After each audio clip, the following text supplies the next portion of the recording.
We're live. Hello, I'm Jolly. And I'm Tony. And this is Table Ready. So, this week, Tony, you know what we're playing? I hope so. We have it on the table. Well, I know what we're playing. I've never played it before.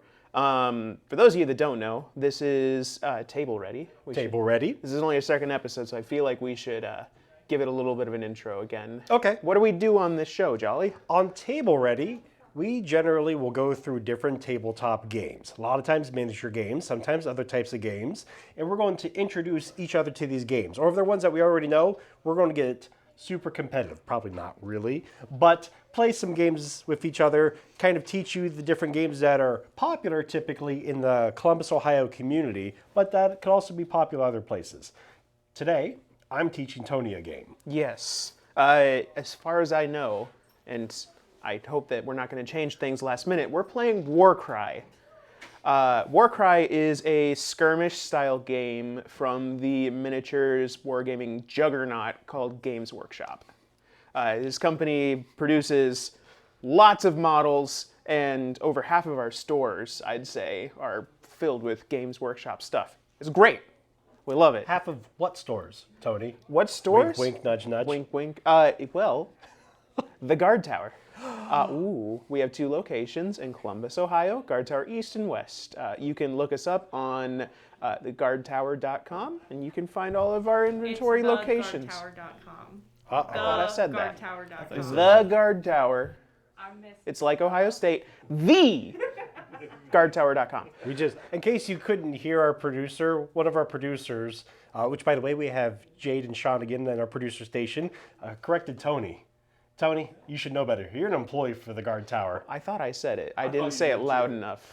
But We'll find out in the playback. run the tape again, boss. All right.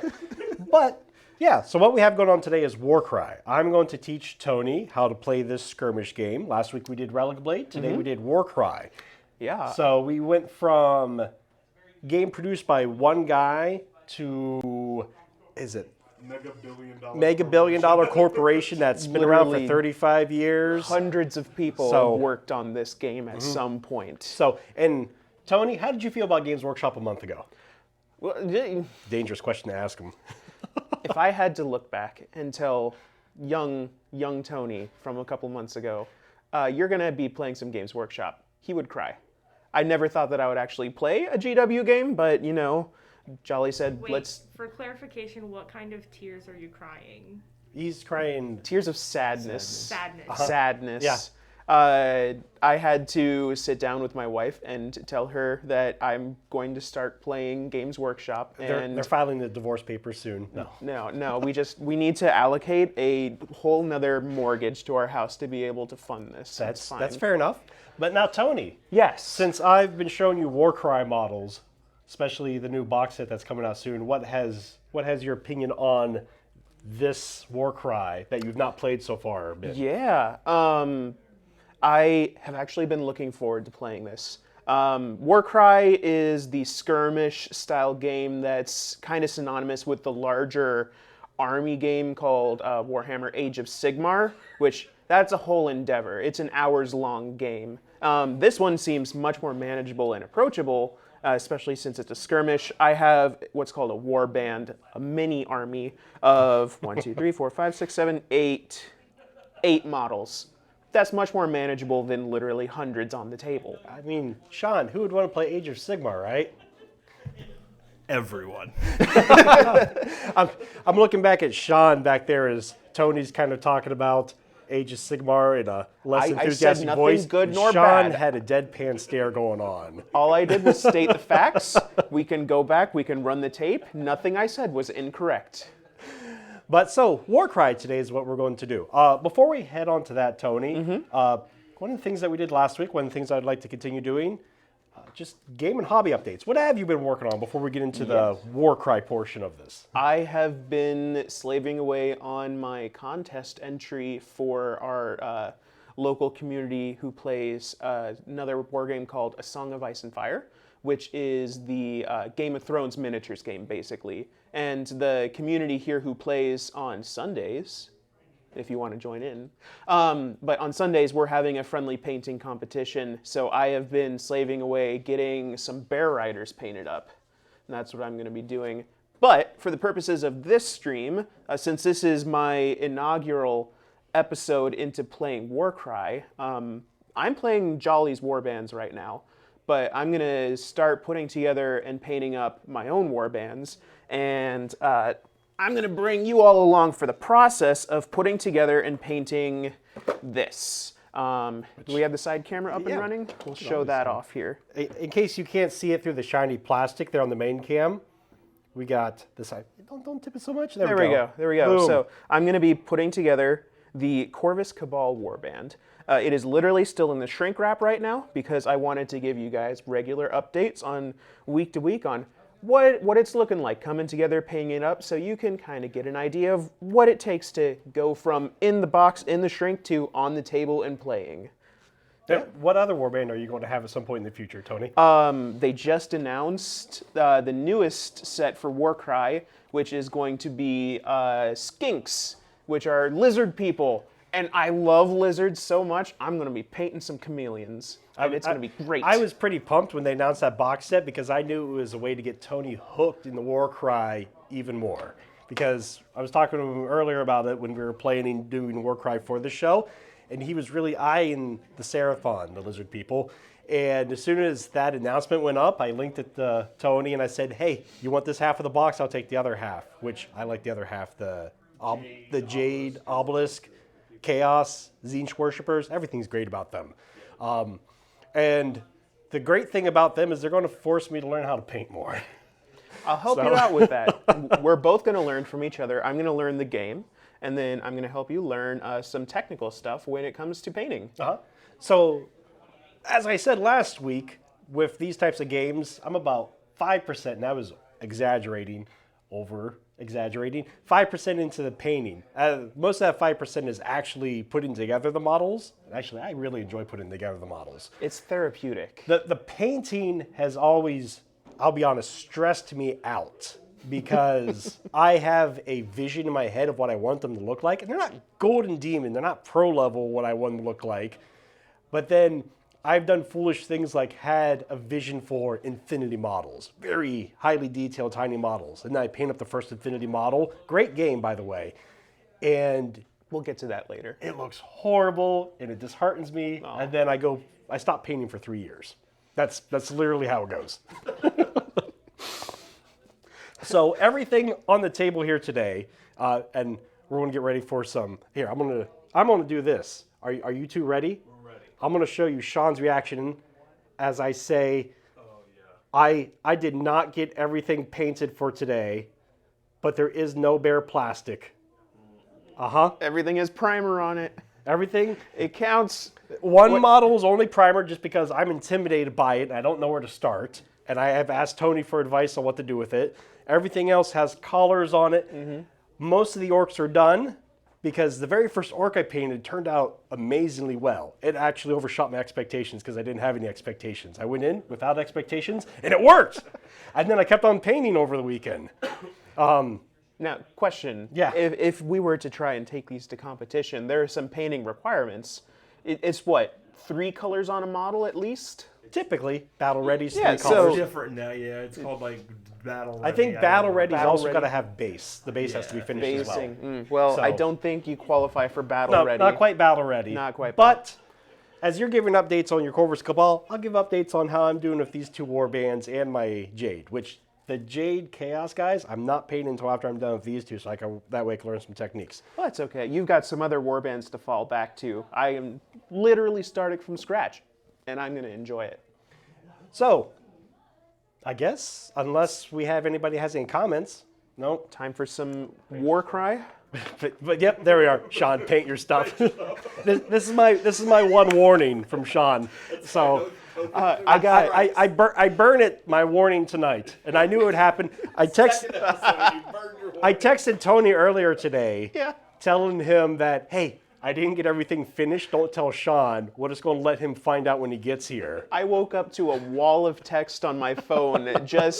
explaining and justifying what was going to show up on camera tonight. And you know, next week when we have a new co-host, we're going to move past this. Nothing happened. They're gonna paint stuff. It'll be somebody that looks completely different, but they'll be like, "Hey, I'm Jolly." Jolly. It'll be just like season 2 of your favorite show when they switched your cast. 6'7". Yeah. Like Orion from It's the difference of Rhodey from Iron Man 1 and Iron Man 2. Yep. It's just like, I'm here, let's get over it, moving on. Okay, Warcry. All right, moving on to Warcry. Yeah. So, as Tony has already said, Warcry is a skirmish game by Games Workshop set in the Age of Sigmar setting.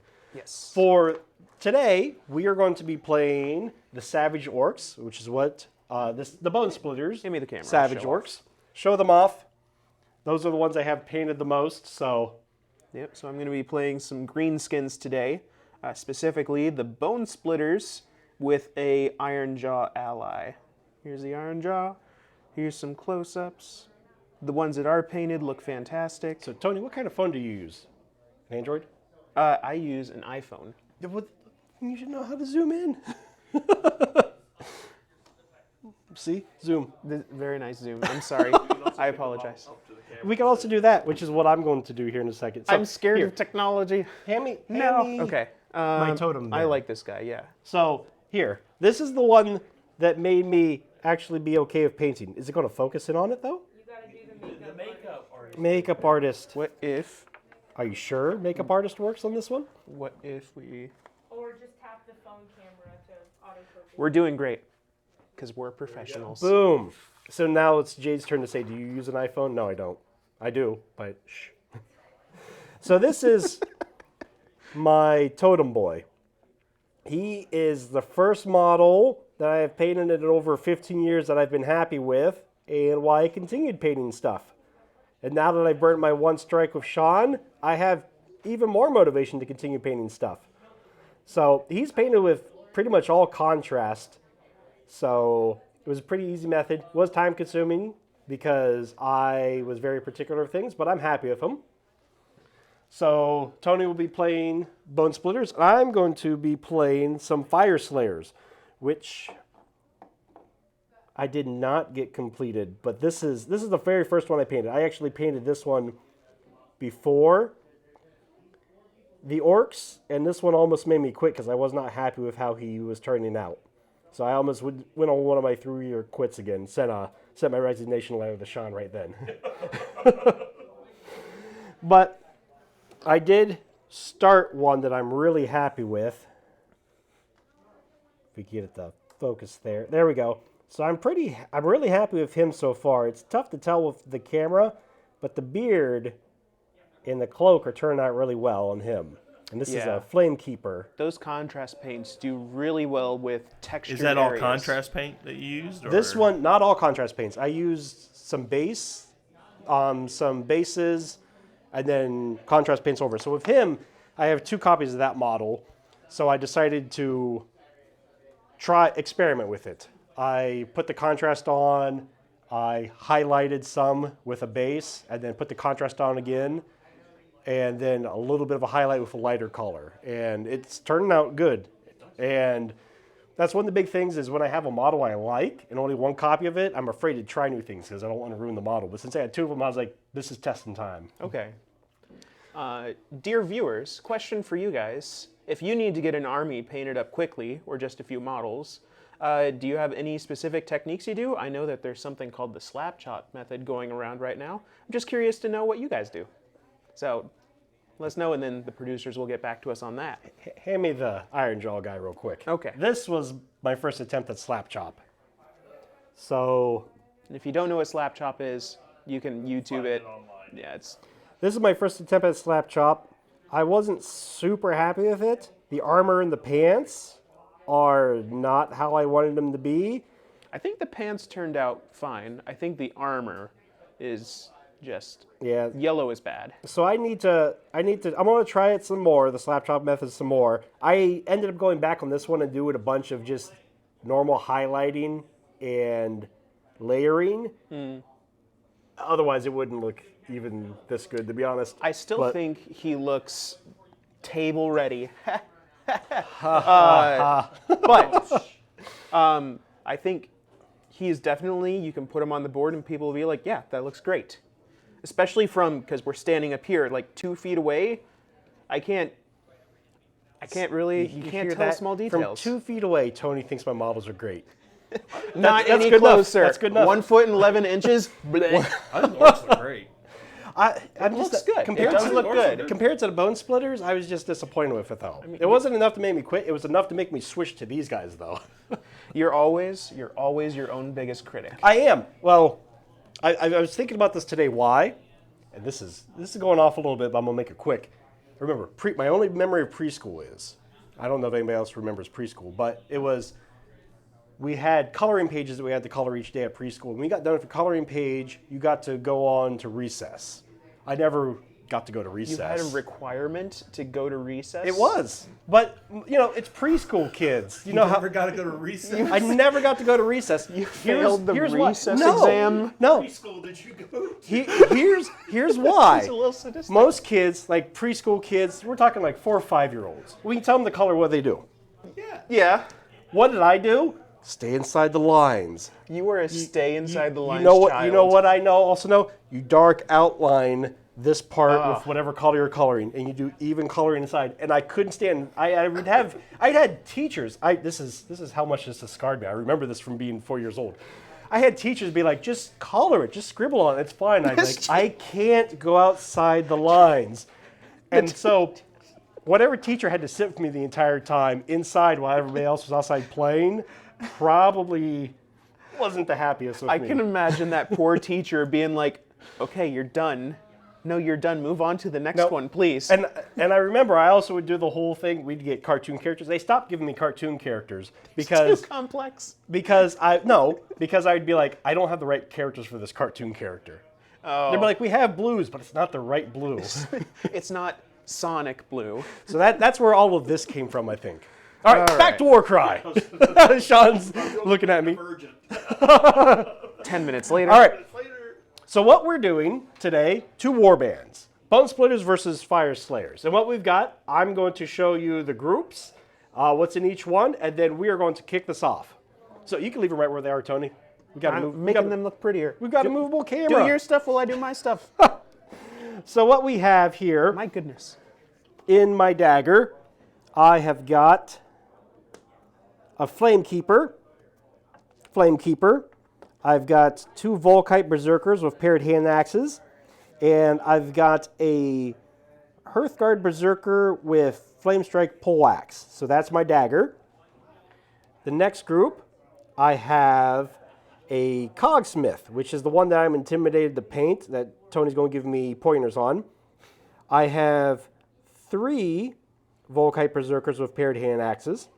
And in my final group, my shield, I have a Hearthguard with a firearm of some kind. I don't remember exactly what it is, but he shoots fire. Magma Pike. It's a Magma Pike. See, I just had to say it.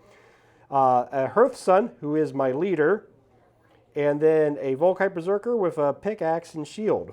So this is 1,000 points on the dot that I'm going to try out. You said shield, dagger, and what is that? We've got shield. What does I'm that sorry, mean? we've got dagger. That's a good question that I was just thinking of when I was talking about it. Yeah, what does that mean? So what it does, in Warcry, you take your warband, everything, and you divide it into 3 groups. And what that dictates is basically where your models will start on the table. So I'm going to get more into that setup part after we finish showing things. Yeah. Now, Tony, just go ahead and go over to the dagger, and I'll explain what everything is. He doesn't trust me. Oh, See, you I'm can trying do to it. do the zoom You in thing you were tell talking him, about. You tell him. No, I'm trying to do the zoom in thing, and it's not working. You might have to zoom it in with your. It's 'cause Oh, it's it was zoomed in all the already way. zoomed in. Oh, I don't know what I'm doing. We're back to amateur mode this week. We were professionals, but Level. Okay. To lower it, You'd have to change the stand. yeah. Okay, then don't do Don't. that. Okay. Oh no, okay. There we There. go. just We're professionals. can you tell we've got a new camera today that we're trying out? You made the camera loose on top now because you got screwed. That did not do what you wanted it to do. No. No. All right, just go. New camera, just go. Tony, you got this or you want me? No, I don't got this. I've. All right, Okay. all right. All right. So we've got, Judge. in his dagger, we've got a normal orc boy with champa and shield. We've got a Moor boy, and we've got an ally, which is the War Chanter from the Iron Jaws. Okay, let's see if I can do this. In my shield group, which is right here, I've got a Savage Auric Arrow Boy. And then I believe I have the Savage Auric Moor Boy Boss. This little guy. And then in my hammer group, I've got Savage Big Stabbers, the two guys carrying a big spear. I've got the Savage Auric Bone Totem Bearer, which is the boy with the bone totem. And then a regular Savage with Champa and Bone Shield. Hooray, I can do things. Yay, Tony. All right, so what does hammer, dagger, shield mean more than just there are 3 different groups? Well, what they will do is we might as well just continue using this because I like this. We're learning. Which sheet are you showing? I'm showing just the scenario to kind of show how some of this works. Okay, then never mind. Yep, we didn't go over that one, Jade. Well, here we are. So what we have here, these groups will dictate where things set up on the board. A lot of times you will draw a random card from a deck that tells you what your setup is, or in tournaments, there will be different types of missions that you could run. So in this case, our daggers will start on the board, and then everything else will come in round 2, depending on which side we are, red or blue, and what it is, hammers, shields. So that's the main part of the groups, is to do that. There are also some missions that say we might have to kill each other's hammers or each other's daggers, and that's how you determine winners. Okay. So there's different things like that, but mainly it's set up, sometimes it's mission-based. For the sake of expediency in this show, we're not going to go through the entire rules description because it's just going to eat up so much time. So a lot of this is just going to be jumping in and trying to explain things as we go. I just got a basic overview about 10 minutes before we started streaming, so I'm learning right with you. All right, real quick, a couple things I am going to show you off. Stats. So, what we have for stats. Oh, it's this side. I'm looking. They're right there. What? If they're to the side. If you just point like this. On the screen. There you go. Look at But if that. I point off, I have to back up a little bit and point beautiful. onto the screen. They're There we right- go. They're right there. Stats. Stats. So what we have right there, I was so confused with what you were telling me, Tony. Jade's dying of embarrassment right now. Jade's thinking, I'm working with these two. My Oh, man. coworkers love me. If you could stick to the script, that's what you That we are. Zero script. Warcry. script? That's what we're doing. What script? But all right, the stats that we have here. The very first thing that we have there, you know what? The failure is I put colored shapes around them, but I can't see the colored shapes on the display monitor from here. So, There's an orange around the icon. okay. So big orange circle around the 2 icons. Those are rune marks. Those will tell you what abilities your fighter can use. And I'll show you abilities here in a second. What's the next color we got down there? Green is on movement. Green is on movement. Thank you, Sean. Yeah. So that's how far your character can move. I thought I was being smart by putting color coding in, but then the display monitor is so far away I can't actually see the colors. Your red is toughness.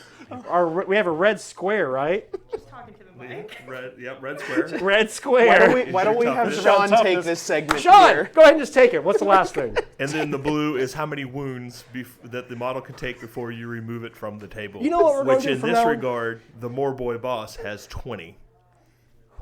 So you know what we're going to do? In the future, when we do these, Sean, I'm going to have you explain it since you can see the colors. Or if it's a game that you Or know. we actually have notes or something, a script? Maybe a script would help. In all fairness, last week the display monitor was right here at the edge of This things. is true. And I was We could see things. I was thinking I'd be able We're to. gonna change it on the break, so chill.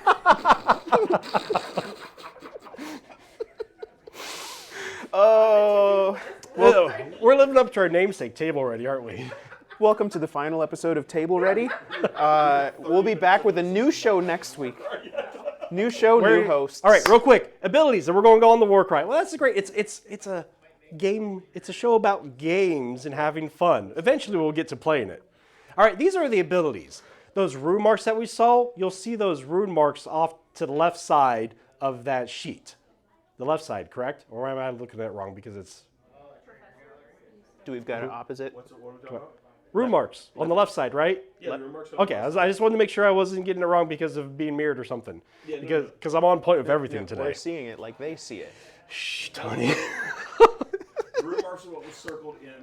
The rune marks were circled in orange. They tell you you have to have all the rune marks of an ability to do it. Those are all the abilities that Tony will have access to. Yes. So if your fighter doesn't have all those rune marks on their fighter card, which is what we just saw, they can't use an ability. That's the basics of it. All right, let's we'll jump talk in. about more. Let's do some jump more into Warcry. it. Let's do some of this gaming. We've done 30 minutes of talking. Can you explain the? I just want to explain about the abilities that the new edition of Warcry added what's called a reaction. Mm-hmm. And so on the abilities chart here on the left there, the reaction for Bone Splitters is get stuck in. And basically if you have the rune mark, which is the jaw, every Savage Orc Bone Splitter can do it. Iron Jaws have it too, and so do Fire Slayers. They have the jaw. No, not the jaw, but they have all three of them have the exact same reaction. Get stuck in? It's not called the same thing, but it's the exact same as far as the wording goes.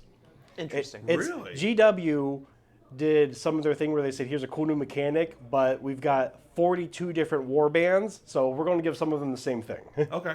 So Fire Slayers have the exact same thing. They call it, what do they call it instead? They call it Gathered Heroes, but it's the exact same thing where if somebody approaches one of your models, you can do a reaction, which is spend one of your actions out of activation, kind of, to then move another friendly within 3 inches up towards that model that came up. So we both have the exact same reaction, and it just helps us get into the thick of things faster, really. Yep, they named a bunch of them different things because that's flavorful, but use the same rule, which is fine. Like I said, there's 42 different war bands at the moment, so that's quite a bit. It's a lot. So I know with the beginning of most games, there's what's called the deployment phase. Yes, Is that how here. we start this out? We still have a deployment. All right, so let's deploy. As we saw on the mission setup, we actually aren't doing trophy kills anymore. That's what we were going to do, but it's just killing each other, so which gets kind of boring because we would just slog it out in the middle. But we're still using that setup. Especially if our track record's anything to do. We're going to swing and we're going to miss a lot. Yeah, we've already spent 35 minutes talking, so we don't want to spend another hour and a half not hitting each other. Tony, your setup is 9 inches in from there. Hand me that camera so I can show this off. Okay. Eventually we'll get used to this epoch cam. We're holding on. Things are happening. Okay. We good? Yes. All right, Tony, your deployment area for your dagger, because that's what's starting on the board, is going to be 9 inches away from the center, which is right here. You have to be wholly within 3 inches of that spot. Okay, so I'm going to take... So what I'm going to do, I'm going to put this here. You have to be wholly within 3 inches of that. Your whole everything for your dagger, but you can set them up wherever you want in that 3 inch area. I don't know what I'm doing, so I'm going to simply set up... That is my Orc War Chanter. Mm-hmm. I'm going to take my Savage Moorboy. I'm going to put him right there. And then I'm going to take my guy with the chopper and shield. Is that chopper? Champa. Champa! Champa and bone shield, and we're going to put him there. And that'll be my deployment. All right, and mine pretty much mirrors. We went with a symmetrical setup just because we're not too crazy with things yet.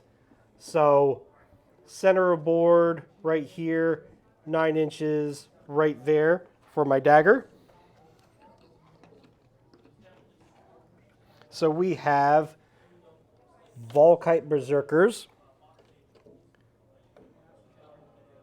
Earthguard Berserker with Flame Strike polearm, and Flame Bearer. Oh, Tony, I'm going to tell you this right now. Yeah. I almost forgot.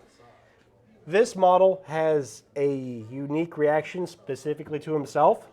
If you kill any friendly models, any place on the board, I can use a reaction to then give him a 6 inch bubble where all of my models within that 6 inches will do an extra point of damage with that lance. Okay. Make your guys more deadly. Yep. Alrighty. So that's it for the setup. We'll be Everything else is deploying going to be coming out turn 2. Turn 2, okay. Now, Tony, to let you know, turn 2, the way it'll work is, we'll look at the board here. On this edge over here, Tony, any place on that edge can be your shield. So just put This your is my shield, shield just line. put your shield kind of over here at the moment. And it can be any place within 3 inches of that edge. Okay. Your hammer will come in within 3 inches of this point right here. And then mine mirrors that. My shield, Here, I'll do this for you. do that for me. This is a learning curve. So that, and that. We've got a Vanna White. We got a Vanna White. He crawled on the floor over here to miss the face cam just to. So if you set it up, we can set it up where it's just the board, and then you don't have to move it around. Ho, ho, ho. We're professionals. Unless we want to move it around, right? You want to, yeah, but you want to keep it as stationary as. No, we're good. You guys just got a rare glimpse Okay. of the producer. Well, All right. Full board. full board. We got full board. So that way. This is the full board. All right. So that's it for startup. All right. What we're going to do? We're just going to fight over objectives, Tony. There is an objective in the center. Okay. Here's an objective for you. Here's an objective for me. I'll let you set up first. Cannot be within 4 inches of a board edge. Okay. Cannot be within 4 inches of another objective. Could I plop it right on my people? Yeah, you could. With what I just said, go for it. I'm going to be, not within 4 of another objective, you said. Mm-hmm. So I'm going to take it, and I'm going to put mine strategically right behind here. All right. This building I'm treating basically as an objective then. I'm going to put this one. I'll get up here, make people climb. Okay, if you put it up here, they need to physically go up. Or be directly below it. Okay, so I'm going to do the same for the sake of our viewers at home. So they can see these? Yes. Look at this, Tony. You've learned from last week not to hide everything behind the terrain. All right, Tony, the way the objectives work in this game is it's model count within 3 inches of the objective to control it. Okay. At the end of each round, what we'll do is for each objective that you control, you will get a victory point. Same for me. At the end of 4 rounds, whoever has more victory points is the winner. Simple. But something where we have to try to fight over at least a couple points instead of just meeting in the center and battling out. Okay. Yeah. I'm all for it. So I know that these are kind of squads right now, but the squads can split up now. They can go wherever they want. There's no coherency needed. So you don't have to worry about any kind of coherency. They can move wherever they want. Okay. And climbing is just literally the distance that it takes to the distance that it is vertically is how much it takes to move. From what I've noticed, a lot of this game is very literal to what's on the board. Like physical, actual distances matter. The models themselves, what's displayed on the model is exactly what you get. There's a term for this in the community. What you see is what you get. So if a guy is carrying 2 axes, he has 2 axes. You can't say he has like a big shield or a big spear. He literally has 2 axes and that's it. Whereas there's some other games where you can proxy them out and it's in the rules that it's whatever the card says, not the model. Mm-hmm. This one, not the case. Everything is very literal. What you see is what's happening. Yep. I love it. That's it. WYSIWYG. That's what. WYSIWYG. That's what you see is what that's you get. The GW. Was that coin specific for GW games? Pretty much. WYSIWYG. Because I feel like ever since I got into Warhammer 40K, it's been WYSIWYG is what I've known it as. All right. So now here's probably one of my favorite mechanics of the game: the initiative phase. The way it'll work is each of us have 6 dice, which we will each take turns rolling, and we're going to see how many singles, doubles, triples, and possibly quads that we get. So Tony, I'm going to have you roll first. So you're looking for singles. More singles will give you initiative, but doubles, triples, and quads will give you abilities. They'll let me do fun things. Yep. All right. I have 2 doubles. So I've got 2 1s. I've got 2 2s, and then I've got a 4 and a 5, and those count as singles. Yep, those count as singles. So you got 2 doubles, 2 singles. I'm going to take and set them on my handy-dandy little board here. All right. And I have a triple and 3 singles. So I have a triple 4 and then 3 singles. So far, I have initiative with 3 singles. But what we also do is we each generate a wild dice at the beginning of each turn. So there's your wild dice. And starting with me, since I have more singles, I will decide how to distribute my wild dice. I could add it to the single pile. I could add it to this triple forward, make it a quad. I could add it to one of these single ones to make a double. So those are all different things I could do. I could try to get initiative by making singles. I could try to get more abilities. It's exactly what it says. It's a wild die, and you can add to. Okay. Yep. I think I'm gonna bank mine. No. You No? don't decide yet. I don't decide What yet? did I just say, Tony? You said many things, Jolly. I know. I tend to do that. I have the most singles, so I will decide first. You get to- okay. See what I do first, Tony. I'm gonna see what he does first. I'm going to bank mine. Cool. We're gonna start off with some fate then, and I'm gonna add mine to my singles and force us to do a roll off to see who actually gets initiative. Tony, you remembered that rule from when I gave you the quick briefing. All right. So just grab one of your singles. Let's roll off. So since we both had the same number of singles after wild dice were assigned, we now do a single die roll off. The winner will basically get to just... Does the winner get it, or does the winner choose? Sean, remind me of this in 2.0. Winner chooses, I believe. That's Winner what I chooses. thought, but I wasn't sure if it changed. I haven't played any 2.0 games yet, so... Ready? Ready? Go ahead and roll. Go Friendship again. roll. Go again. Go again. Go in. All right. Your choice. You go first. All right. I will take initiative. Color is who? Which Oh, sorry. I am red. And I am cream. Bone. Off-white. Whatever. Not red. Not red. All right. Okay, So, so- Tony, you can activate first. You will pick one of your fighters. Okay. You have 2 activations when you activate the fighter. You could do move. You could move twice if you want to get Okay. into position. Remember, you're trying to get within 3 inches of objectives because Okay. that's our victory points. Options to move. You Option can to attack if you have something within range. Okay. You can disengage. You can wait. So if you want to try to wait out to see what I do, you could do a wait, which eats up one of your actions, but you could then activate the fighter later on Okay. for the last action. Well, so I'm going to dive right in here. I'm going to take my Savage Boy with a Champa and Bone Shield, and I'm going to move him.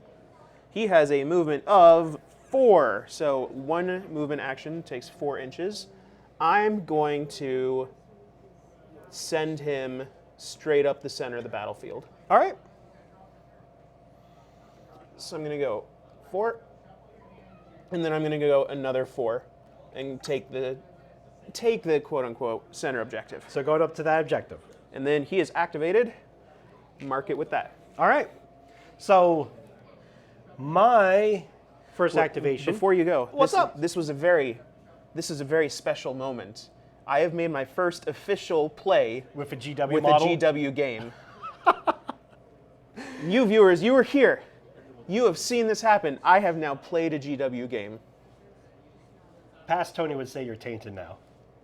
I'm enjoying it. Current Tony's enjoying it. This is good. See what change comes with age? Yes. All right, continue. All right, so my guys, the dwarves, are super slow. They move 3 inches. And I've got a triple, and I don't know why I saved the triple, because the triple doesn't do me any good. I got really into just talking about everything. So you could also use a set of dice, like a triple, as a double. So you could downgrade them if you want. You don't get any bonuses for using a triple as a double or even a quad as a double, but you can if there's no good options in that right there. So yeah. Quick question. With the reaction, now that this guy is activated, he cannot react? He has no reactions Gotcha. because he is fully activated. Cool. Go ahead. All right, so I'm going to try to get my guys up there to contest that. I'm going to activate this first Volkite Berserker, and he is just going to double move as well to make sure he's within 3 inches of that objective. So he's within 3 inches of it, so that way he's going to be up there to start contesting it as well. Can our side cameras see things well enough, or should we find a new position here? Cool. I was about to say we could always shift it a little bit like that, so that way they can. All right.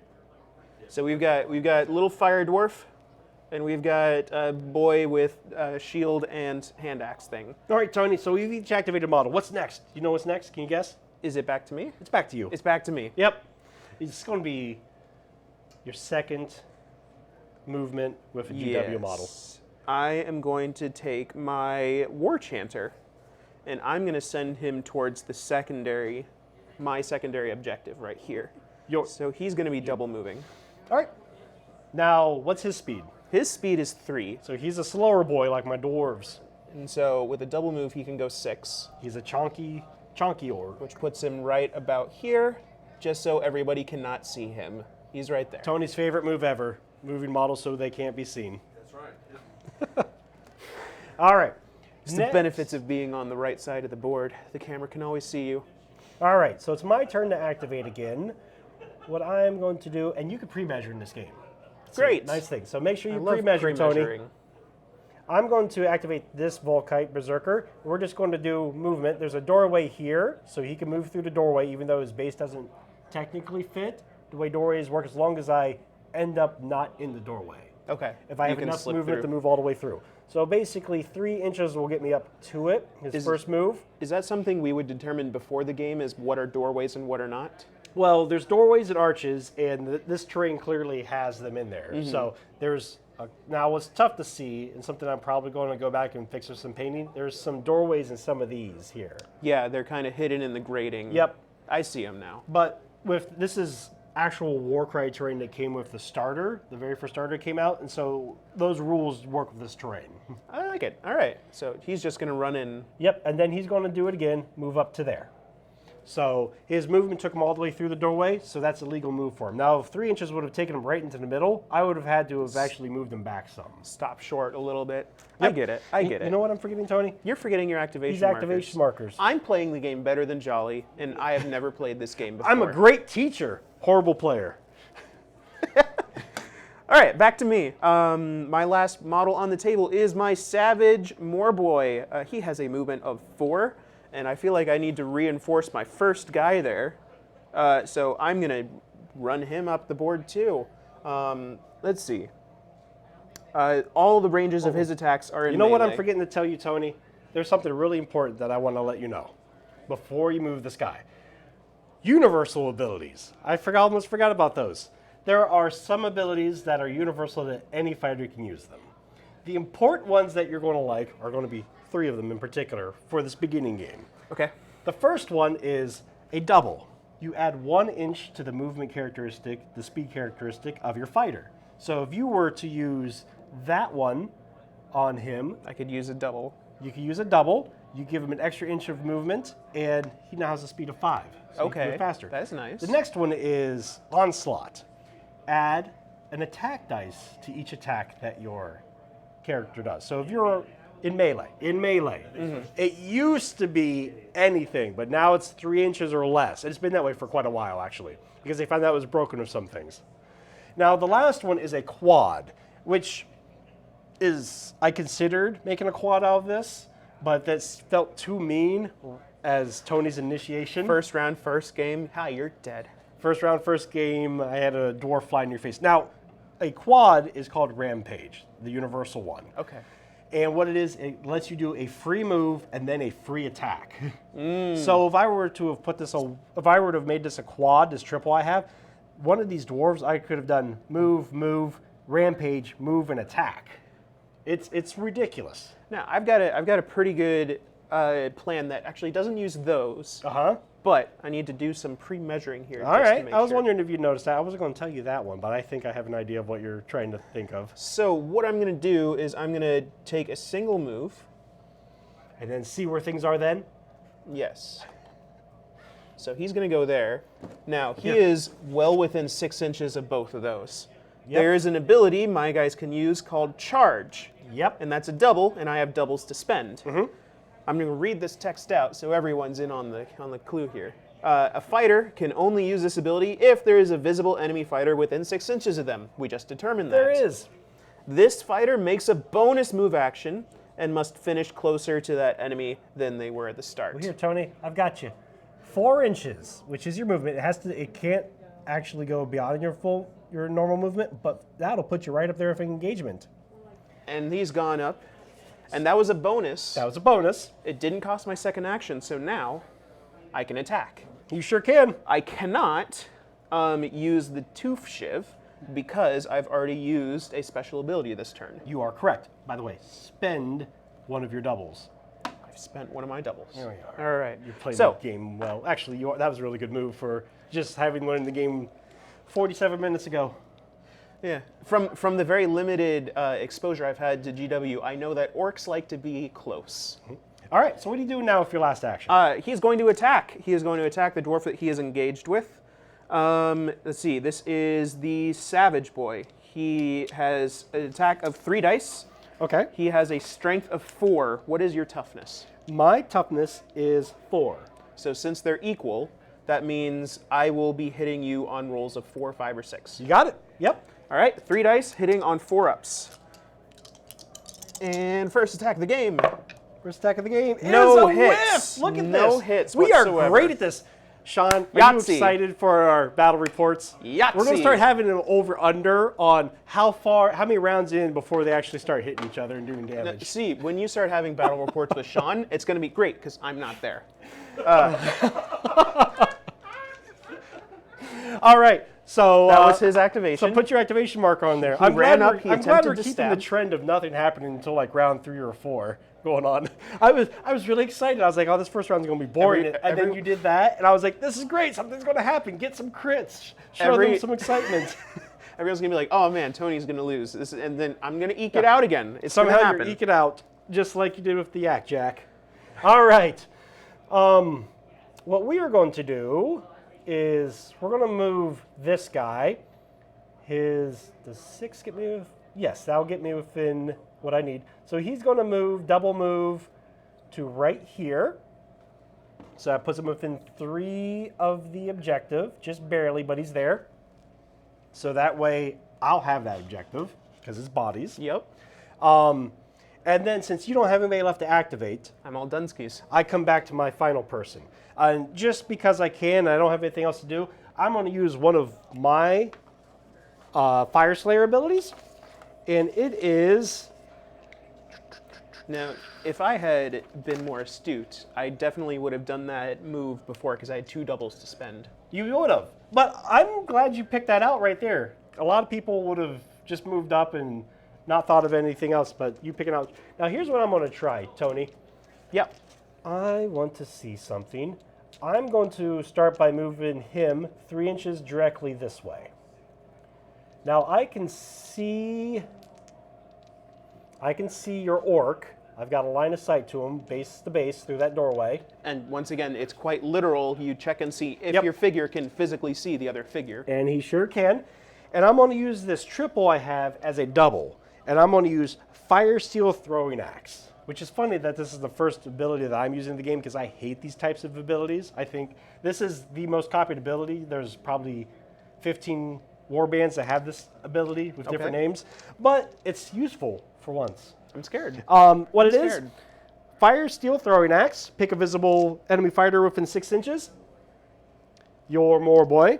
Roll 2d6, 2 dice. For each 4 or 5, 1 damage. For each 6, it will be the value of the ability, which the value was 4. I had triple 4s. So I'm going to roll 2 dice. 4s or 5s are 1 damage. 6s are 4 damage. So 1 damage to you. Just It straight was 1 not damage. it was not a damage-free round. So straight 1 damage. So Tony, Now, the Moor Boy has a health of 15. so Now he's at 14. You got these nice D20. Now, not to keep the board Well, from that- being cluttered up, why don't you put that yes. over there on your... Normally, I like to put them on the board just so it's easy for the players to look and see what's happening. But for the sake of not cluttering the board, we'll do that. Now, what I'm going to do is, since I control that one, I have a decision to make, and I don't know what I want to do. I can move 3 inches to be directly underneath of this one, so I could have this. Or I can move up here, so that way if you start killing my guys, I can do that reaction and buff my remaining ones. This is true. So, Do you want points or do you want death? well, I want both, Tony, but I've already got a point there, and you know what I like to do? Death. So we're going to move this way, and we're going to forsake that point at the moment. You're going to do a death? I'm going to do a death. I love it.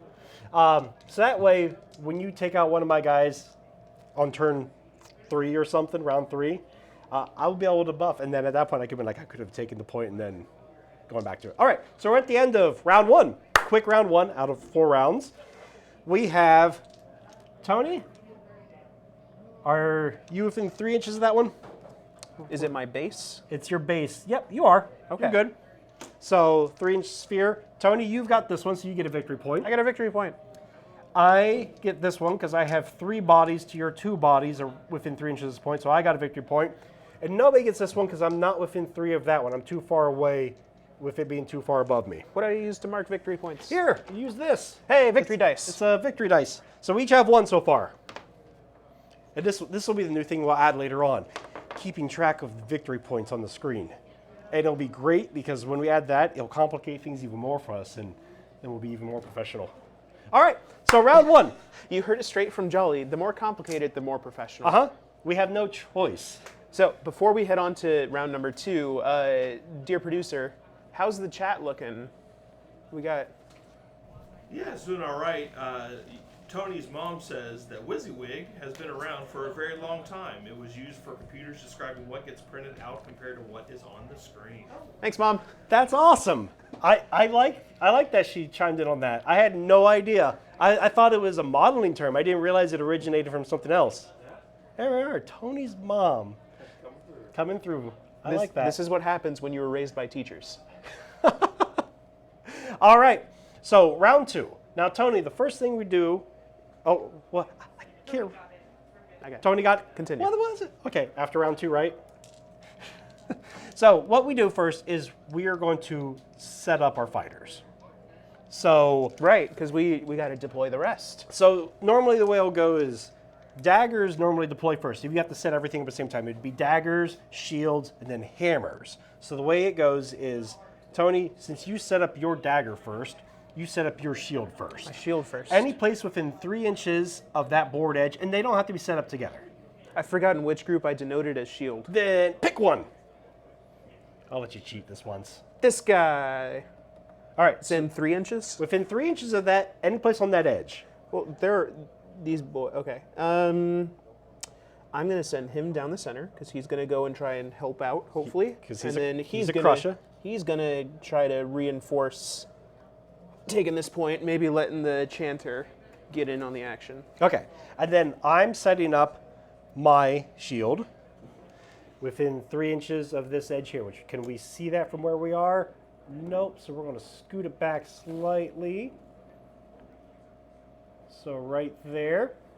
And that is going to be, you know what, Tony? I'm going to admit something. I let you cheat and pick on that because I forget what mine were too. Because we did the silly thing and we moved our tokens specifically to donate that thing too. But Cogsmith.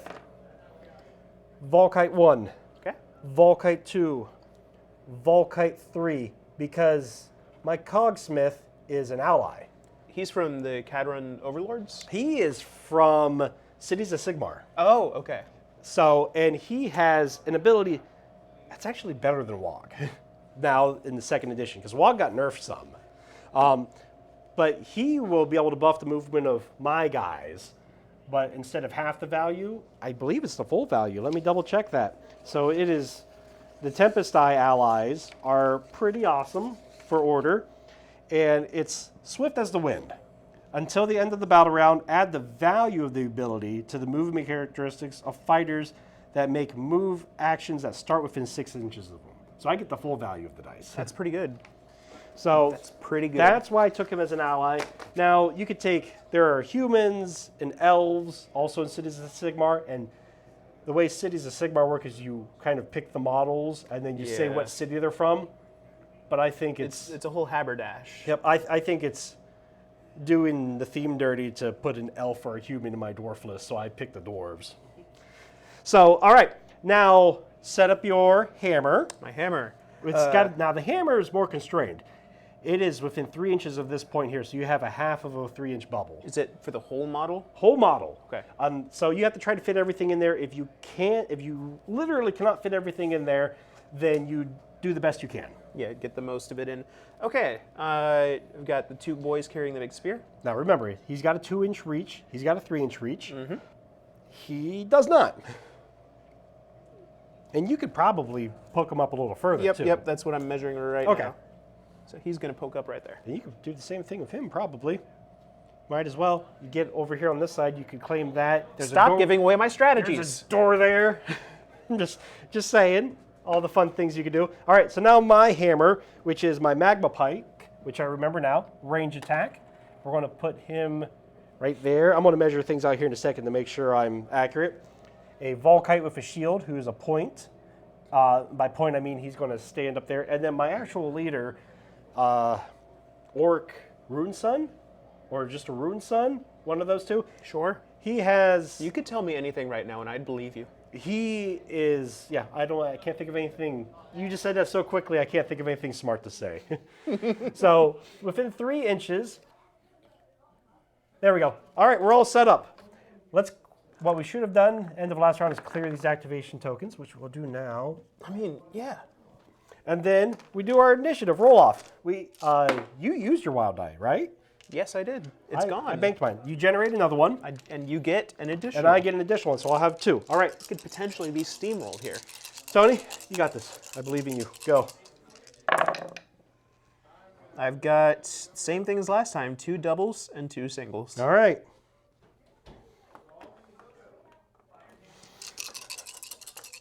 Yeah. And then I've got 8 quads. No. A double and 4 singles. A double and 4 singles. Not what I wanted. Good grief. All right, so I've got initiative. So I will pick how to spend wild dice first. Ooh, I want to get those guys in there. So I am going to take one of these. And I'm going to turn my double 2 into a triple 2, which makes me a little sad. I wish that would have been better. And then I am going to also make a double 3, which I'm grabbing the wrong dice for this. Tony, you're not catching me cheating. I'm trying to figure out what I'm doing. I'm sorry. There we are.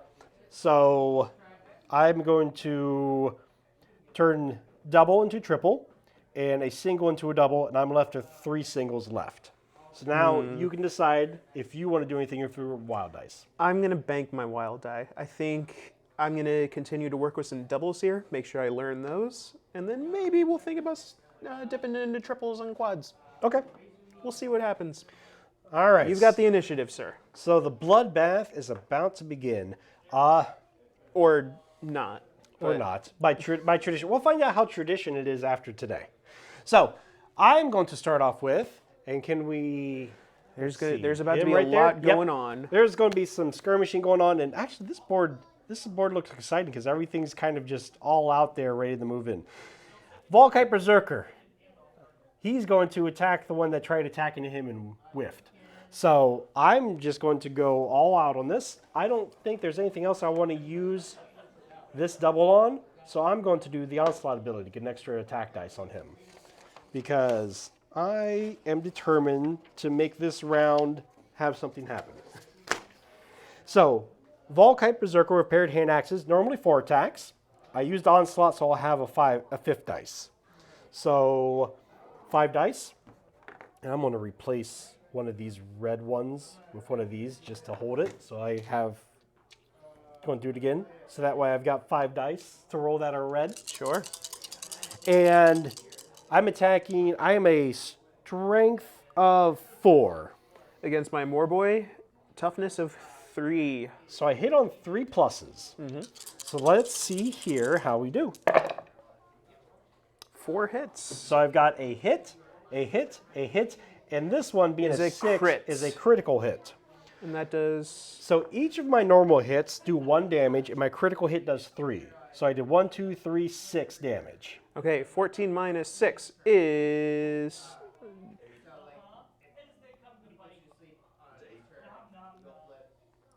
is 8. I did that mentally. I want to know real quick, your mom's a teacher, right? Yes. We're almost there. I just want to know. Welcome to Tony Fails to Do Mental Tony's Math. mom say anything at the moment? No, but she will. No. We're calling her out. Okay. That was Tony's dad. All right. So that was first action, Tony. Second action, I'm doing the same thing. You're attacking again? Now, Onslaught carries through the entire activation, so I'll still get that bonus die. Okay. So, 3 pluses. Your orcs have a lot of hit points. I do appreciate the amount. Oh my goodness. Oh, there we go. We have. Oh no. Okay. But you know what's exciting about this, Tony? You get to join an exclusive club that I like to yell out all the time. How much damages do we have? It's 1 each and then 3 for crits. So we got 7 1. total. How many hit points you got left? 8. So what club are you in? The 1 hit point. The 1 hit point club! Oh no, okay.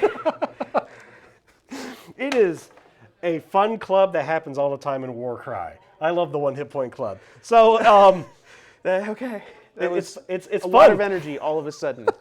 I love the Explosive. 1 hit point club. That's it for him. He did a lot of hitting, and all he did was put you down on hit points. He didn't actually take anything up, but something happened.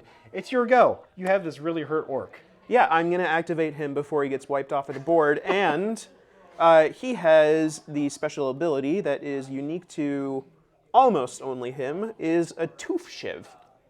I'm going to spend a double to do it. I'm going to spend the smaller double or bigger double. Hold on. If it uses, does it It does not. use the value? No, it doesn't. So I'll use a small one. Use the small one. Yep. All right, pick a visible enemy within 1 inch of this fighter. The guy who's right there. No, wait, hold on. You could, as long as he's also within an inch, you could target him if you wanted instead. I believe I am. Who would you rather go for? I'm going to go for the guy who is yet to go this turn. Ooh. So I'm going to go for him. Okay. And I'm going to roll a die. If I roll 3 up, he just takes straight 3 damage. Okay. 3 Takes 3 damage. And how much health do they have? They have 12. They are tougher, but not as hardy as orcs. Would that be an accurate description? So 3 damage, he's down to 9. Well, he is going to attempt to wipe out because he hasn't taken any of his actions yet. Nope, he hasn't taken any That was a actions. special ability. So now he is going to attack. The range is 1. We know that it can hit. So on attack, I roll 3 dice. What's his toughness? Toughness is 4. My toughness, or my attack is 4. So it's 4 ups. 4 ups. Let's see if you can roll better than last time, Tony. 3 dice on I 4 believe in ups. you. I was wrong for believing in you, Tony. Oh, Tony, hey! good news. Oh, You have another action. we're gonna do it again. Clean this up. Get 3 6s this time. I'm firing these dice. Hold on. And they just got chucked off to the side. This is we've gotten to the dramatic dice firing part of the. I'm gonna bring a dice jail. We've had next 1 time. hit point club. Dice being fired. Show up next time for tabletop. 3 dice hitting on 4s, coming in. Tony. I've While that's done only a 1 single hit, crit. that is a much better hit than nothing. So what's your crit? A single crit does 4 damage. I'm down to 5. He shivved me and critted and whiffed a lot. It's yep, and that's his activation. Tony, And you know what? I'm proud of both of us. We're already doing more damage than what we did in the first 3 quarters of Relic Blade. somehow in my first game of Warcry, I'm apparently just the stereotypical Warcry player. All right, are we ready? Yep. Moving on. Your turn. All right, my turn. Well, your Moor boy has failed a lot, so I'm going to put him out of his misery. Do it. Because Do it. I feel like Kill him. the rest of your boys need inspiration to do better. So Fire Slayer Volkite number 2 right here is going to attack him. He's the one that was just attacked. And we're not going to onslaught or anything this time, so it's 4 dice. Okay. Because I feel like it might be a bit of a waste of an onslaught, some ability dice to take out 1 hit point. But let's see, if I roll Toughness 3. toughness 3, so strength 4, 3 ups. 3 ups. I just need 1. That's famous last words. Okay. Oh, jeez. Yeah. That was 8 points of damage. Whee! We splattered him Diablo style. And then I could reposition him some. I don't want to move him up to your guy because he's not activated yet, and I would just give you 2 free attacks. Oh, come on. Yeah, I know. It's tempting, isn't it? But I'm going to see how far can we get. You're not close enough that I don't think you'll be able to attack there. I could pre-measure it, but I'm just going to go off of looking. I'm going to leave him there because we're contesting that point, and I don't have anything else that I want to do with him. I want to leave him there and make you come to me. So he's already taken out somebody. He's done activating. All right, Tony. I feel like doing some fun things. Do all the fun I'm things you gonna can. activate the big stabbers. The 2 boys carrying a big spike. They've got a movement of 4. I'm feeling like I'm going to do a very similar move to last time. There we go. Move, charge, and that stuff. So can we say that I can just skip the whole measuring thing and We'll get just in measure there? it. Are you within 10 inches to be able to do the charge? Yes. Yes. So then just move 8 towards him, because it's basically going to be 2 moves. So 8 goes right to him. Yep. I'm going to stay out of 1 inch Okay. because they have a range of 2. They have a range of 2. Now, Tony, there is one thing you need to do. Spend Spend your dice. Yep. Spent my dice. All right, and so that was one action, a special ability, which is free. So for second action, they're going to try stabbing you with the big stabber. Big stabber. Big stabber. Big stabber's got to be much better than little tooth shiv, right? We'll see. Now, here's the good news. Here's the good news, Tony. Tony, there's good news. Finish reading what you're going to read. I'm excited for you. Okay, I've got 3 dice with strength 5. Good. Because I'm toughness 4. Hey, I'm going to hit on 3 ups. There's these 3 twos. Yeah, I was about to say, Sean's You over be there. quiet. I need you to take that back.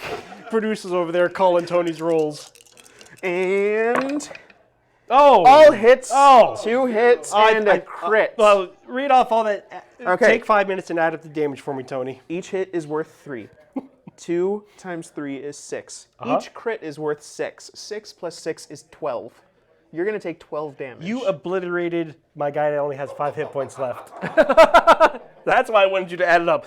Tony, you have killed your first GW model in the First game. blood. And now I want more. All right. Coming for you. So here's what I'm doing then. Since he died, I'm going to use reaction on my Flamekeeper here. So Flamekeeper basically is using one of his actions. So I'm going to put this weight token on him to show that one's already been used. And he's going to use his reaction ability, which I've been so excited about since they turned it into reaction. It used to be an ability. It used to just be a normal ability. Yep. But which one is it? It is the Master Flame Rune. A fighter can make this reaction when a friendly fighter is taken down. Definitely taken down. Until the end of the battle round, add 1 to the damage points allocated to enemy fighters by each hit and critical hit from melee attack actions made by friendly fighters while they are within 6 inches of this fighter. So now I have a damage buff within 6 inches of him for the rest of this round. Okay. So I'm going to die. I'm going to die. That's what I'm hoping. Well, how many hit points does your big stabber have? 25. He's got a lot of hit points. He's got a lot of hit points, but I'm going to die. All right, so let's see. What can I do here? I've got my Flame Strike Poleaxe there. He's got a reach of 2 also. So my Flame Strike Poleaxe has a reach of 2, which is good because he's only got a movement of 3. He's going to move into position somewhere and start trying to hurt somebody with that extra point of damage. I'm misplacing my... Oh, there it is. All right, so 3 inches. I got to measure 5. I could attack him, or I could move over here and attack him. So the upside that you have of me, even if I stay away from you, you've always got your charge ability. Yes. So that's... But I'm out of dice to spend. You are out of dice to spend, so I don't have to worry about that until next turn. So the big question is, do I want to go for him or him? He's toughness 4, though, I believe, because he's got a shield. He is a shield boy. He is toughness 4. Yep, so I'm going to go for beating on your other guy here. So 3-inch move. We're going to move back here. And so what we're going to do, can we see anything there? Or here, we'll move over to this side. Move it over to that side, so that way we can see more of this action happening. Ladies and gentlemen, welcome to Tony's side of the table. The oft not showed, but much better side of the table. Look at how cocky he is now that he's taken down a model. Now that you've rolled above 2s, you just think... Then what? Now that I've hit the bare minimum of success. Yep. I don't know. That was a good hit. Actually, a better camera angle on that side. Is it a better camera? Oh. You can see on the other side of that wall. Woo! There we go. All right. So I've got 2-inch reach from there to there. So I'm going to, with my second action, attack him. So what's your toughness? Toughness 3. So strength is 4, so it'll be 3 plus. 3 ups. It's 3 attacks on these guys, but they normally do 2 damage, 5 crit. It's going to be 3 damage, 6 crit. So it's going to be like a big Because stab. you got that buff. Because I got that buff going on, and he's definitely within 6 inches of him there. I mean, I need you to measure that, Judge.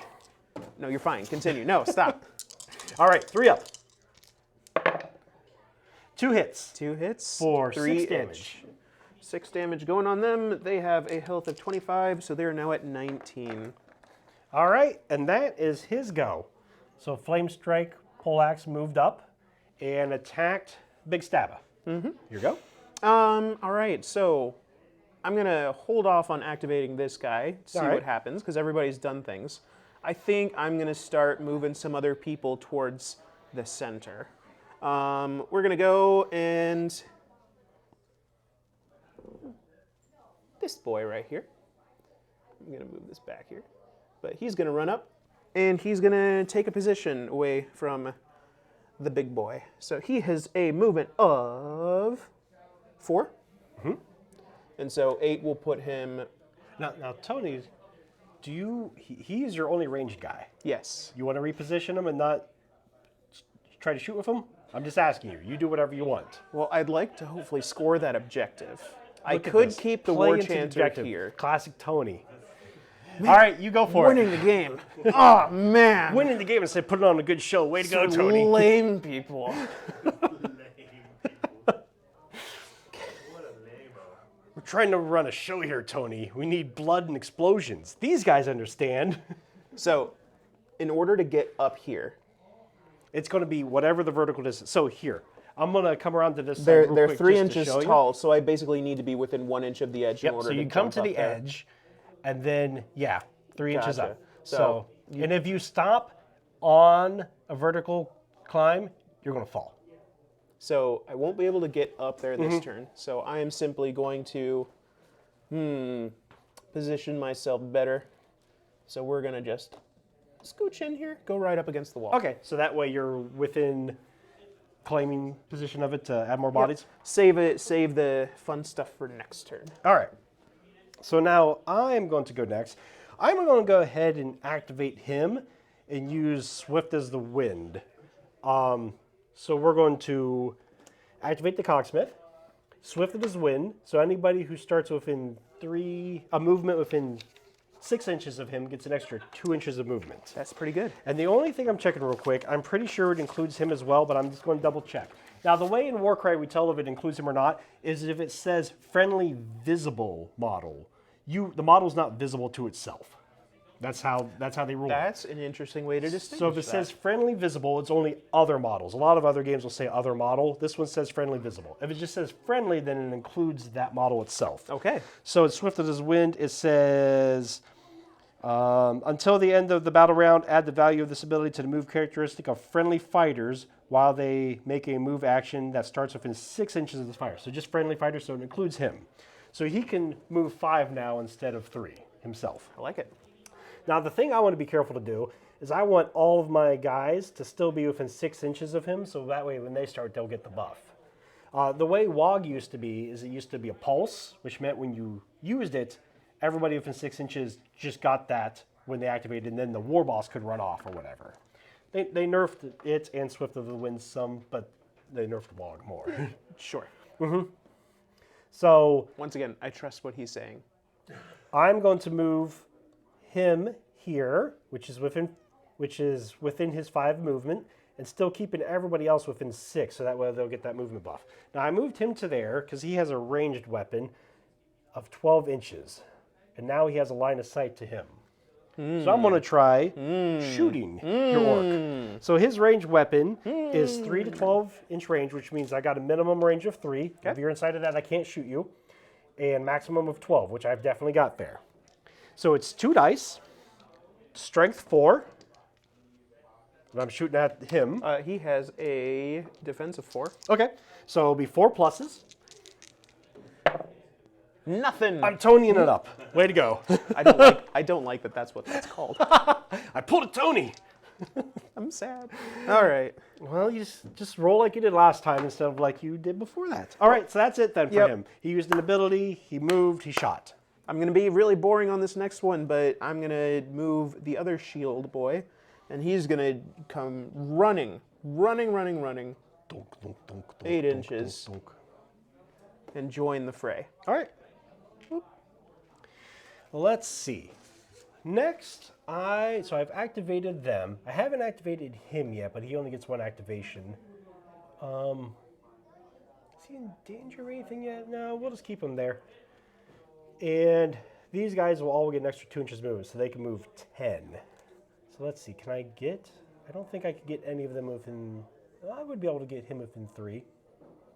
So this guy, this Volkite Berserker here, the failed paint job Berserker, is going to double move to here, so that way he's within 3 of the objective to add another body. All right. We're tied up on the center, So we're tied up on the center at the moment. which is fine. And it's your go. Okay.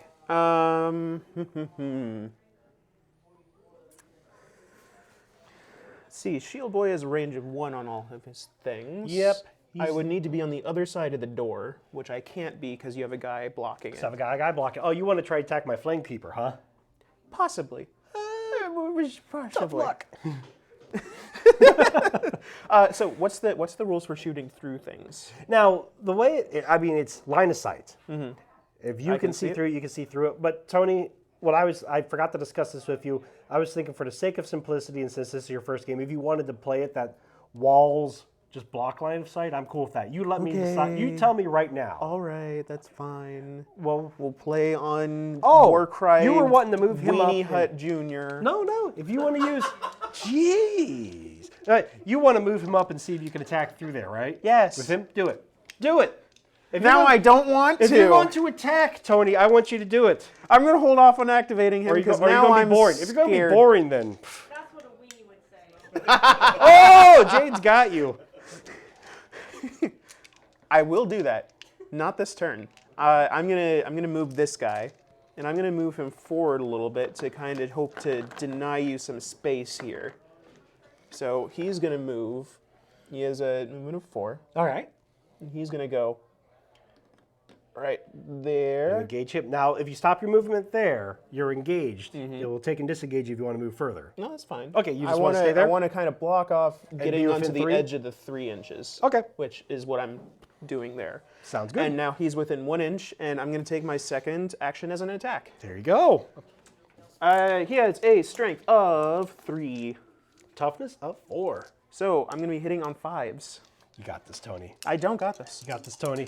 Got this? I do not. Wait, real quick. Sean, does he got this or not got this? I think he's got it. He's got this. Look, you got 2 people. Well, now I'm believing not you. going to get it. Nailed it. Hey, Look at that. You got a crit. I got a crit. So your crits are 3 His or crits 4? are 3. 3? Crits Okay. are 3. So that one is down to 9. And I've got so many berserkers out here. It's tough to keep track of them besides the dice. So I'm actually Clogging up the field. I know. Unprofessional. All right. So that's both his activations, right? Yes, he is all activated Tony, out. I'm proud of you. You swung with him and you hit with something. Again, Yeah, I can do it occasionally. you know, sometimes. Tony, I'll tell you what. If the big stabba completely obliterates another dwarf, I'll let you name them. I'll let you name that model. Grick and Grack. You have to wait until you obliterate another model. But Their name are going to be that'll Grick and Grack. and Part of the Yak Pack. And then Grick and Grack, part of the Yak Pack. And then when we start a campaign, that will be the name that they will be in the campaign. Sounds good. All right, next activation. Let's see. We're going to just go ahead and do some boring moves. This guy is going to run underneath of this objective over here. Which actually, that's probably not a good move yet, because then you'd be able to move up and just attack him. I know, look at that. Trying to feed right. Tony trying to just sit back Join there. me in Weenie Hut Jr. Do it.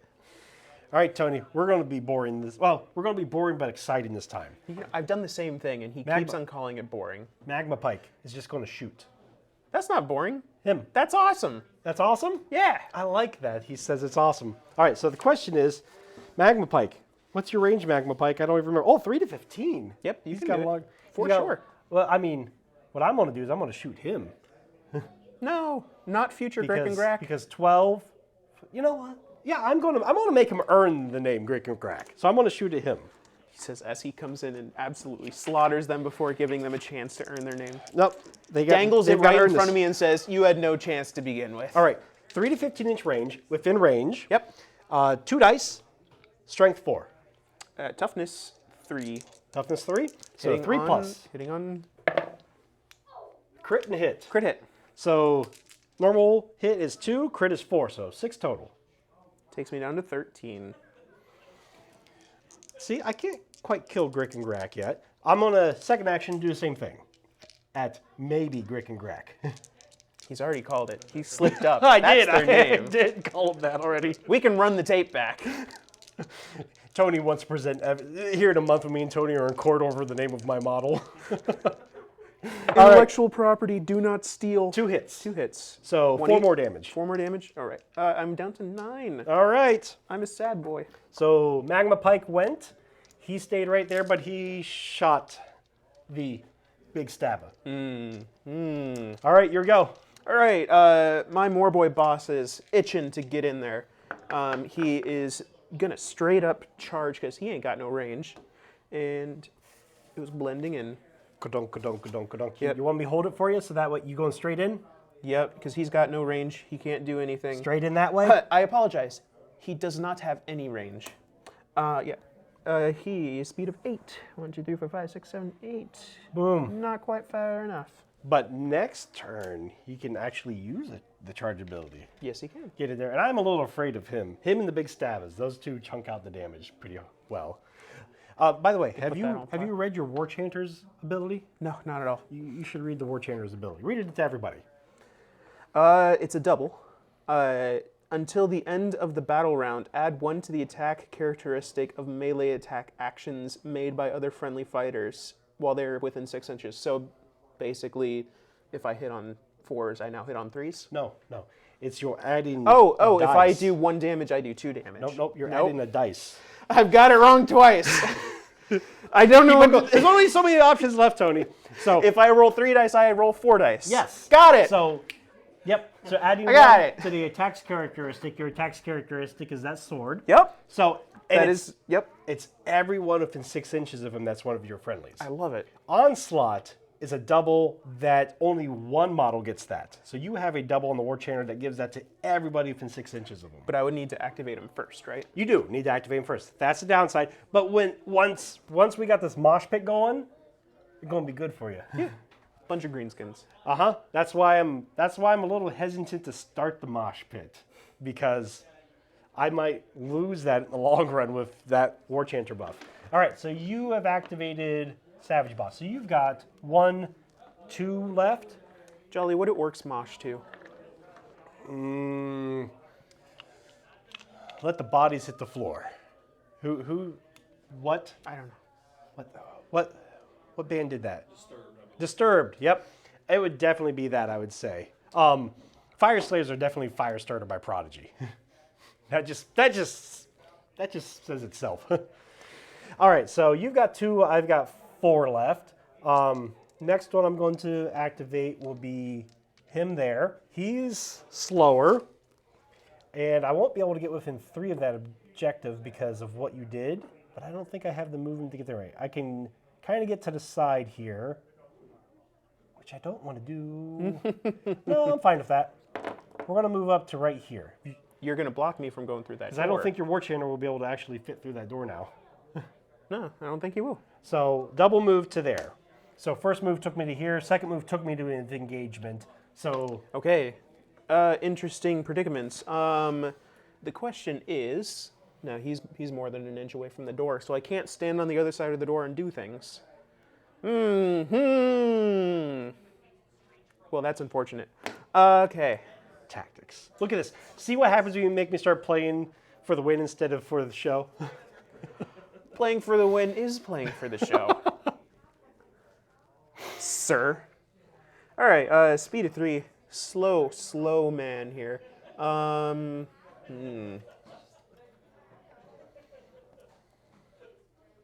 He is crying on the inside.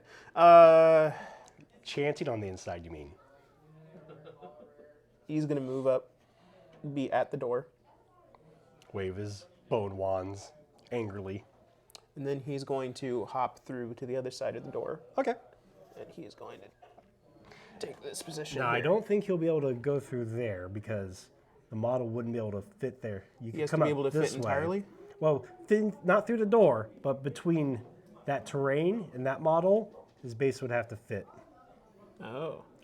but he's right there. I'm going to 3. Yep. You can come over to this side. Could come over to that side. Sad. I'm one of those players. I'm going to keep him back, though, because I want him to continue to help hold this objective. Okay. For this round, at least. So he's still holding that one. All right. Next, we're going to take my Rune Sun. No, he's not. It's to the base, right? He is off of that objective. Yep, he's off of that. But you're okay, because I don't think I could get... It's 3 inches to there, 3 inches up. I won't even be able to get a guy up here to try to do anything with it. So I was going to try to do that. No doors on that side, right? Nope. Nope. So Rune Sun is going to start doing some tricky maneuvering. He's flanking me. Flanking. He's going to run back to here. That's not good. He's going to... He's targeting that arrow boy. All right, That's but a he's not smart within move. he's not within the objective range. All right, now you have your bone totem. It's time to graduate from Weenie Hut Jr. He needs to move up because his range is 3 inches. Now, so we can fire through? Is that what we've You determined? can attack through. Okay, if I go up, I'm not going to be able to have the range for it. I don't think. 4-inch. Speed of 4. So No, 4-inch not move. going to have the range for it. No. So just repositioning then. Now you could probably move up here if you wanted to. 4 will take you to there. Then 1. nope. Not quite. I don't think so. Well, here we got these nice bendy rulers. To set. I think that's, it's more than an inch away from Yep. the edge. All right. Not quite. Never mind. We're failing at this climbing thing, Tony. I mean, I expected I would because I'm dwarves, but You know what? there's a, If there's I'm a up door. here, if I'm up here, would I be able to cross over there? No problem. Yep, as long as you got the movement. Okay, cool. Jumping is just going from this to this is literally fun. you just got the movement. You do a jump over there. Going 1, 2. Nope. And then the second movement, going up 3. Yep. And in 1. Yep. There you go. All right. Is that all of your guys? That's all me. You finish up. So I'm going to finish up. These guys are still affected by that, so we're going to run, and then we're going to run to make sure I've got this one. Because you're within 3 of it, I'm putting 2 below it to get that one. Yep. All right, so then end of round 2, let's count up. So you've got 1 within this one, right? So scoring that point. You've got that one, because I got nobody within that one. This is the one that we got to see. So you've got 1, 2, 3, 4, right? Mm-hmm. The question is... I think you've got 5 people. Is this guy right there? I don't know if he is or not. Yes, he Yes, is. he is. So I've got 1, 1, 2, 2, 3. 3, 4. How about that one? I don't think that one Don't is. think so. I think it's a So tie we're in tied. the center. So it's a wash. And I've got this one with 2. So we each get 1 victory point. Yeah, he's out. All right. So we're tied at the end of round 2. Yep. At 2 victory points each. And I believe, Tony, Yep. what- At this point, we're going to take a short break. How many minutes do you think there? 15 minutes. All right, we're going to take a 15-minute break here. We'll get back and we'll jump into round 3. 15-minute break or 5-minute break? 15, about 10 to 15 minutes. Okay. All right.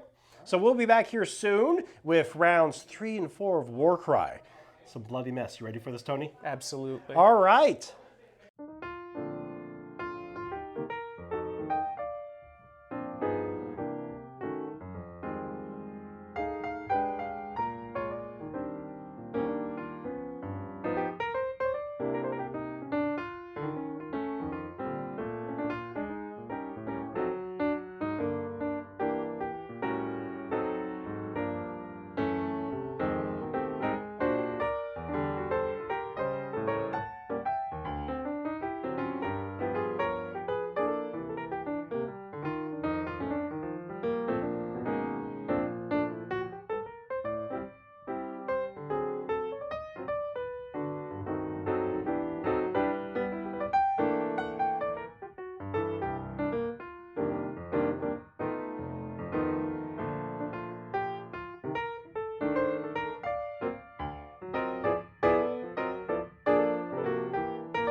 All right, hello. We're back at the table ready. Yeah. Tony, what do you think of Warcry so far? So far, Warcry, I'm still wrapping my brain around. There's a lot going on. I know you told me it was kind of easier than Relic Blade. I believe that 100%. I need to convince myself of it right now, just because I'm looking at a lot of things. Yep. I'm looking and trying to get a lot of stuff in my brains. Once I internalize it, I'm sure that it'll be a lot faster. That being said, it's pretty easy. It's pretty intuitive. It has a little bit more models on the table, which personally I find to be good for a skirmish game. It's debatable. I don't know. I like it. All right. I like it so far. Do you like it enough to go on to round 3? Yes. Round 3 is what we're going on with next. So far, we are tied with 2 victory points each, and that's what this dice was. I picked up a dice and tossed it away during break. That's my he victory doesn't, point he doesn't dice. have the points anymore. He tossed the die away. Is 2-0. 2-0. It's, All right. it's 2-2. And what we have going on, we have this mosh pit. So our 3 objectives, 1, 2, 3. And we are starting to really fight over them. So you ready for the initiative phase, Tony? Let's do it. All right. Ooh, we changed the dice. We now. changed it up so that way we can see the dice wherever they rolled. Because we were finding sometimes they went off the dice camera. I've got 2 doubles again. Wow, I seem to be really good at rolling 2 doubles. You're good. The 2 double, man. Things that are 2s. 2s on individual dice, doubles. All right. 2 letters and of Tony. I've got a double and 4 singles again. And I seem to be recurring with that quite a bit. So I've got initiative. And we each got 1 wild die. Oh, you banked yours. I Yeah, banked that's mine. right. So you got 2. I was wondering why it disappeared. Well, are you going to be spending your wild die? I am probably going to be spending it because we're in the thick of things at the moment. I don't need to worry about movement as much anymore, which is good. Cogsmith is back here to shoot at stuff, which I'm fine with, and he's not very close to stuff. So I'm probably just going to get another double so I can onslaught stuff. So I'm going to get this double 6. Turn my wild dice into a 6. So I got 2 doubles, double 5, double 6. So it's your decision, It's Tony. my decision. I think I'm going to give myself another double. And I'm going to continue to bank this. Going to continue to bank that one. All right. So then you've got 1 dice. I've got 3. I have initiative. I am going to go first. I feel like my guy with a shield and pick right here is probably fairly doomed, but I feel like he might be doomed as well. Let's see if you get to name this model. Okay. I'm going to activate the Flame Strike Polearm Berserker. And we know we're within 2 inches of each other because we attacked each other last time. I'm going to attack you, and I'm going to onslaught. So that way I get an extra dice. And he has a range of 2, right? Range of 2, just like your big stabba. We checked that? We attacked each other last time, remember? No, I didn't attack that model. Well, I attacked you, though. Okay. Yep. There we go. Sounds good. Yep, I moved up and attacked you. So strength 4. Toughness 3. Let's see if I break your heart, Tony. Make you have to fight with him again to try to name him. Yes, you can definitely name these if you kill people with them. Kills me before I have a chance. By the way, only 2 2 hits so hits. far, so 4 damage. I'm down to 5 health. All right, well, you know what I'm doing next, Tony? What are you doing next? Another attack. Oh boy. Second action, another attack. Let's see. All it takes is a Tony roll, and you got this. It's not a Tony roll. Guess what you're part of? The 1 health club? You gotta say it louder. The 1 health club. 1 hit point club, Tony. Yeah. That club. But Tony, all right, you're still alive. Good. I failed to kill you with him. So now you can exact revenge if you want. Yeah, Yep. I think I'm going to have to do it. Because if you kill him, that's the second model. You get to name him. How much health does he have? He has all 12 of his He health. has all 12 of his health. But you Good hit like a grief. truck. I do hit like a truck, hopefully. You've got doubles for onslaught. I've got... That's just the general thing we can do, right? Yep. Add +1 to your attack characteristic. Or you can try to get brave and activate the War Chanter first and do the whole buff. Hope they, Big Stab is still alive afterwards. Yeah. Gosh. Decisions. We'll onslaught it. Onslaughted? It's a Big Stabba? Yeah. All right. Toughness 4. Attack 5. and I'm going to roll 3 dice because I'm onslaughting. You're 4 dice. Normally Or 3. I'm going to Yep. roll 4 dice, yes. You got this. Hitting on 3s. Hitting on 3s. 2 hits. So that is going to be 6 health. So I am down to 6. So you just need that roll again. We're going to go again. That is 3 hits. You got it. That is death. So you've killed the Flame Strike pole arm. And that is Grick and Grack. So now that is officially Grick and Grack. Officially. What I'm going to do, I had a model die. I'm going to activate, do the reaction for the Flame Keeper Yep. to do that damage buff for all my guys within 6 inches. All right, Grick and Grack. I mean, I have no reason to kill them quite yet because they've already activated. So, question is, who's within 6 inches? He is over there. So we're going to go with him. This berserker with the pickaxe and shield. Probably can't see him from that camera angle, can we? No, I don't believe so. That's fine. He's right there. So he's one. Do you want me to move it? Yeah, Okay, we should be all fine. right. All right, so he's going to attack. I'm not using Onslaught with him because he's not a very good hitter.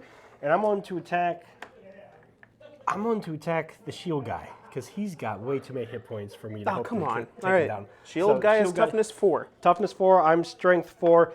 Hitting on 4s. Pickaxe guy only has 2 attacks. Ooh. Yep, that shield really takes down his brutality. Oh! Whoa! 2 crits! Ha! Oh! Woo! Oh, no. That is Oh, no. 8 damage. Good grief. Okay. They are down to 7 health. 7 health. All right, second action. Doing that same thing. Come on. Same thing. We got this. Good grief. Do you believe in me, Tony? No. I don't either. But oh, Crit only and 1 hit. more crit. So 4 more damage. Down to 3. Pickaxe guy pulling it out. Look at that. Okay. I bet that was something I wasn't expecting that. It's- You probably didn't know what to expect from that, but I No, wasn't expecting no, that no. from. All right. I'm gonna activate the War Chanter right now. He needs to get off his War Chanter's beat. He's gonna activate that double. These were 4s. I'm gonna keep those up here. Okay. Keeping your 4s, spending the double 1s. Yep. Yep, we're just going to add the attack characteristic. Okay, He is... War Chanter's beat. All friendly models within 6 inches of him get +1 attack. Yes. All right. Sounds good. Now, you can't move him while you're engaged. You would have to do a disengage if you want to move him I think I'm someplace. just going to try to kill you instead of... Going to bone smack me? Yeah, because he's controlling the center. Yep. He's in there, so he doesn't really need to go anyplace else. So he's going to go in and... Let's see. Other friendly fighters. So he doesn't get to benefit from his War Chanter's beat, does he? It doesn't say visible. It's if it doesn't say visible, then he does get to Okay. benefit from it. Okay, cool. So the War Chanter rolls now 5 dice, and he has a strength of 4. All right. Toughness 5 because I have a shield. Dwarf with a shield. All right. So hitting on 5s. Hitting on 5s. 5 dice hitting on 5s. 1 crit. 1 crit for 4 damage. 4 damage, so I'm down to 8. We're gonna go again. All right. Here it comes. Double 6. Double 6. 2 hits. 2 hits, and that's gonna be 2 damage each. So for 4 more, down to 4. And he's my only one with a shield, so I'll get tracked off the side. All right. Okay. My go? Yep, we're just chugging along here. All right. So Tony, I missed something. I'm not gonna force it because I forgot about it, but I just realized I had the buff going from him that adds 1 damage to all hits and crits, which would have been 3 more damage to him. I forgot about it though. But I don't want to point this out for the sake of people watching. Yes, I just realized my mistake. Because otherwise, those are some of the first things that pop up in comments. Well, technically. All right. To try to rectify my mistake, I'm going to activate this Berserker. We're going to try to finish him off. Okay. So it's going to be 4 attacks. Strength 4. Toughness 4? Because he's got shield. Yes. So hitting on 4s. 4s and ups. And it's going to be 2 damage minimum because I'm going to remember the buff this time. 2 damage minimum. So that's a crit, so That is a dead. that's 3, 4. Orc. Yep. All right. So now that I rectified that, we took him out, and I'm going to do a move. Oh, I don't want to move that. I was about ready to move here, but then that puts me so close to your war boss, and I've only got 9 hit points left on that guy. We're actually going to move him over 3 inches over. Oh, that's not good either. We're going to move him here to keep that doorway blocked, outside of 2 inches, but keeping this doorway blocked so that way you can't get That's through fine. it really easily. Alrighty. So back to me. I'm liking my Flamekeeper a lot. Yeah, he's pretty good. Back to me. I'm going to activate my arrow boy. All right. He is going to take his first move to go up 3 inches. Yep. And then over 3 inches, or 1 inch. 1 inch. Okay. I was about to say, so you're double moving him? But he's within 6. He's within He 6. gets the bonus. Now, is it to melee attacks or all attacks? Melee attack actions. Oh, melee So it won't work attack. with. It only works with things that are 3 inches or less. You know, that's fine. That's fine. You still take your range shots. But it is now difficult for this flanker guy to do stuff to him, correct? Well, I could run up there and engage him. You could. That's going to take 1 to go up, and then I'll have to use second to move over. So I can engage him, but I won't really be able to This is good. attack him Okay. with my slow dwarf. So he's going to lob off an arrow, but I think I'm going to... Nope, I can't do that. I don't have a triple. I can't do loads of arrows. Nope, no loads of arrows. Just 2. Well, that's fine. We're just going to shoot off a attack at... You want to shoot at my range guy? Because that's what he's going to be shooting at you here in a minute. That is true. Or I've got this injured dwarf right down here that's blocking the doorway. Yeah, I mean, you're not going to be able to kill him, but you can soften him up more. You got tons of targets. Thank you. I now have analysis paralysis. I thought I knew what was going to happen. Look at this, Tony. You have that one and that one and that Jolli. one. This one. Shut up. Okay, he is going to attack your fire chanter. Are you sure? Yes. Good grief. Him right down here? Yes. Okay. And you got 12-inch range? Yes, you do. All right, you're 15. good. 3 to 15. 3 to sir. 15? You got long range too? Attack 3. Ooh, those bows. What's your defense? Toughness 4. Okay. So hitting on 5s. How many dice? 2. I was reading the wrong stat. No, No. it's a whiffed it. You see, now for a lot of war bands, when you start playing more Warcry, Tony, one of the things you'll notice is a lot of people won't take many ranged units. I only gave you 1. I like having a ranged unit just in case you have somebody running off of like 1 or 2 hit points, because 1-3 damage isn't going Not to do too a whole good. lot, but it's good for taking out runners. That's why I like to include them. right. So now that he's up there, he can continue to shoot off though. Getting 1 or 2 lucky crits is pretty nice. Back to you, sir. All right, let's see what we got. I am still worried about moving people closer in here because your boss hasn't activated yet.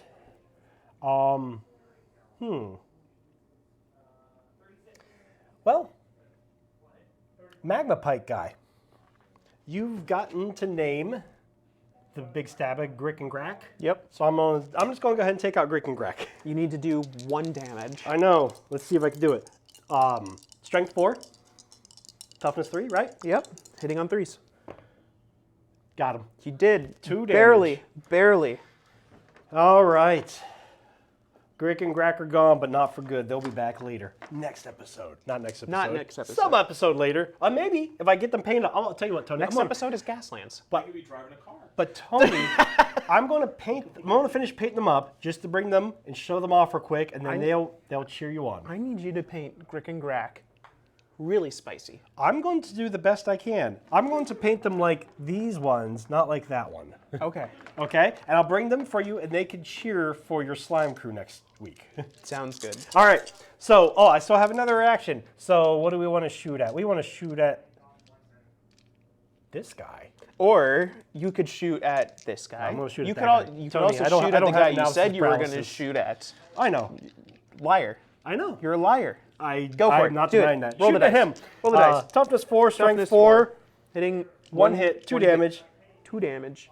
2 damage. Okay, he has 13 health. All right. And it's your go, Tony. Okay, You know what I'm starting to forget about? I'm starting to forget about objectives. I'm getting too into shooting stuff. I need to keep on reminding myself of this. we're going to go with him. He is going to take a... he's going to take a move. All right. Are you sure? Yes. Tony, by the time we're done with like episode 10, you're going to be able to make such quick, precise decisions from me just... Doubt it. Doubt it. He's gonna cast at your flame guy. He has a range of 3. Yep. You should be able to... He can attack down on him from that angle. Yep. Okay. 3 dice, strength 4. Toughness 4. So 4 ups. Yep. 1 hit. 1 normal hit. 1 normal hit for 2 damage. 2 damage. Let's see. The Flamekeeper has 20, so he's down to 18. Oh, there we are. 18.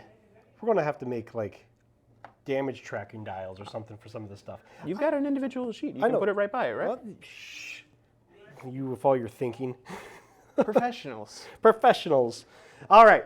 So he moved and he attacked, and Yep. he is definitely there for that one. So I feel like I kind of got to keep the 2 guys down there, and I really put them in bad positions. So that's fine. We can get this one up here. This back berserker, 1 inch off to the side, 2 inches up. Next one, 1 inch up, 2 inches over. On the first move, so you moved him over and up, and he didn't make it all the way. If you end an activation, And okay, then you fall. good to know. Yeah, otherwise some things might be... If you end an activation, you fall. So first movement, I went 1 over. I got you. Because I had to It clear all this. works. Yep. It all works. And that's all he's doing, because he's slow at the moment. So he's moving up there just to engage and to help secure that. Okay. We're gonna go with him. Okay. He is going to run over 4. He's going to be able to hit both of you if he pleases. And then he's going to swing at... He's injured. He's not. yeah, we're going to swing at the injured boy. Okay. Okay, he has 4 dice because of my own buff. Yep. 4 dice, strength 3. Toughness 4. Hitting on 5s. Story of my life. No, rolling 2s is the story of your life. Ooh, But a that's not too bad. crit. A crit for 4 or 3? 3? A crit for 3. So he's down to 6. And that's his activation, right? Because he moved and attacked. Making sure I don't want to use any abilities. Yes, I believe I don't that think is he it. has any good ones. Like No, if he you wanted doesn't. to use one, it would have been charged to get in there. Correct. But I know you're saving that. What? What? This guy's going to activate 3, and then another move to over there, because I can't actually, in one movement, get up there. So we're just going to go up there and engage him and be within 3 inches of that objective to make it difficult for you to decide if you want to pull him back to get that objective or go in for some blood. You're definitely getting this objective. I'm definitely getting that one because I'm probably going to leave that guy down there. You don't have this objective. You're just contesting this I'm objective. contesting it. You can get it back, Or I could go for the center here. or you could go for the center. That's an interesting proposition because you've got 4 boys on the center. I've got 1, 2, 3. Was he inside or I outside? think we determined he was inside. Yes. Yeah, he's inside. Yeah, so I got 4. So I've got that one. I need to kill a boy just to contest it. Yep. Ugh. Good grief. We're gonna run and we're gonna try to kill a boy.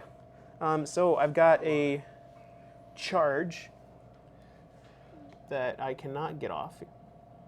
Oh yes, I can. You can, because the front of Yeah. base to front of base, you got it. You'll move 4 up. You won't be within the 1 inch though. So you'll still have to use a move action to move up there, but it will get you up there to where you can get an attack.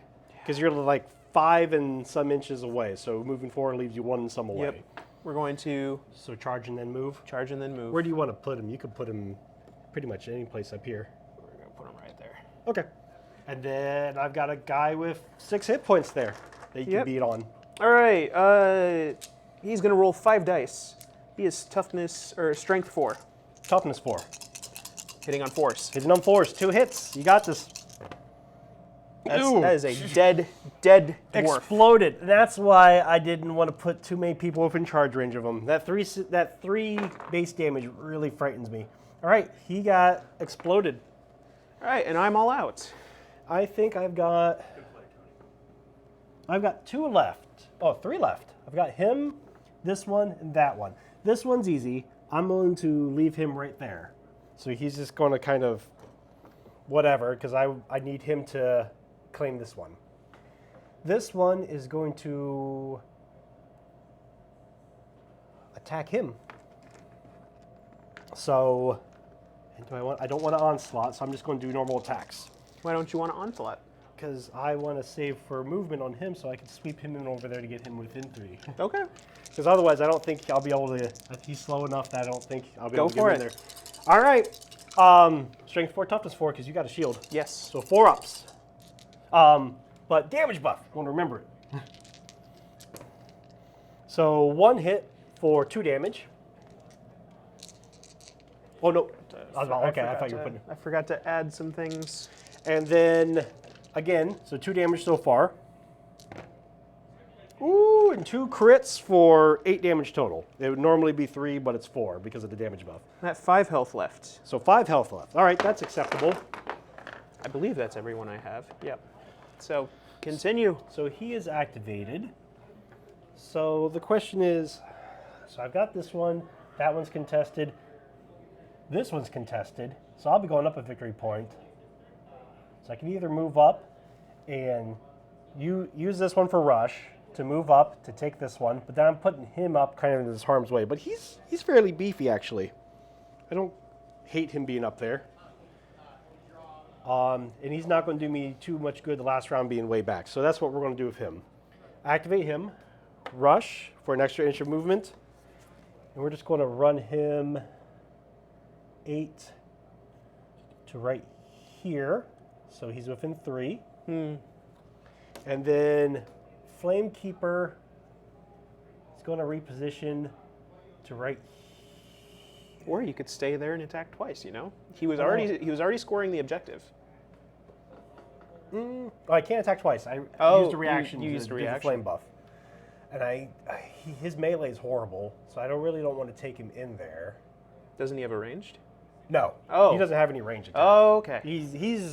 He's a pretty cheap hero. He's only 105 points, and Cool. he's there for the buff pretty much. Which I love the buff so far. I'm liking him. We're going to activate. We're going to move him around to, that's probably outside of 3. So I might need to just leave him there. You can put him on the other side of the door. I don't like that as much. I don't like that as much at all. Yeah, if I move him over here, he's going to be outside of 3. We're going to leave him there. If you want to kill him, you can charge up and try. All right, so then end of round 3. Round? No wash. I've got. Yes. I've got. Yes. So I go up to 4 victory points to your 2. To the final round. Final round. Clearing off the object or See the what activated happens markers. when you remind me to play by the objectives, Tony. You win games?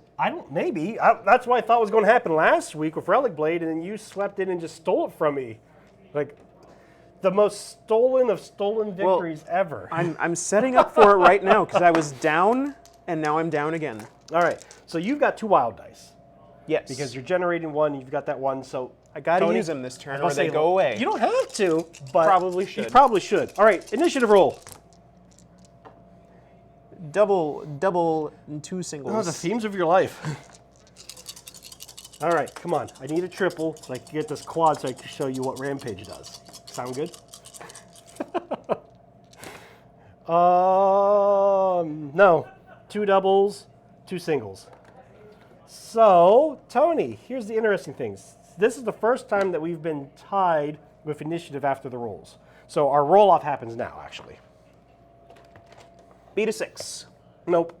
So you have the decision. Now, here's the good thing. If you put 1 into initiative, even if I put my 1 in to match it, you've won the only roll-off we can do.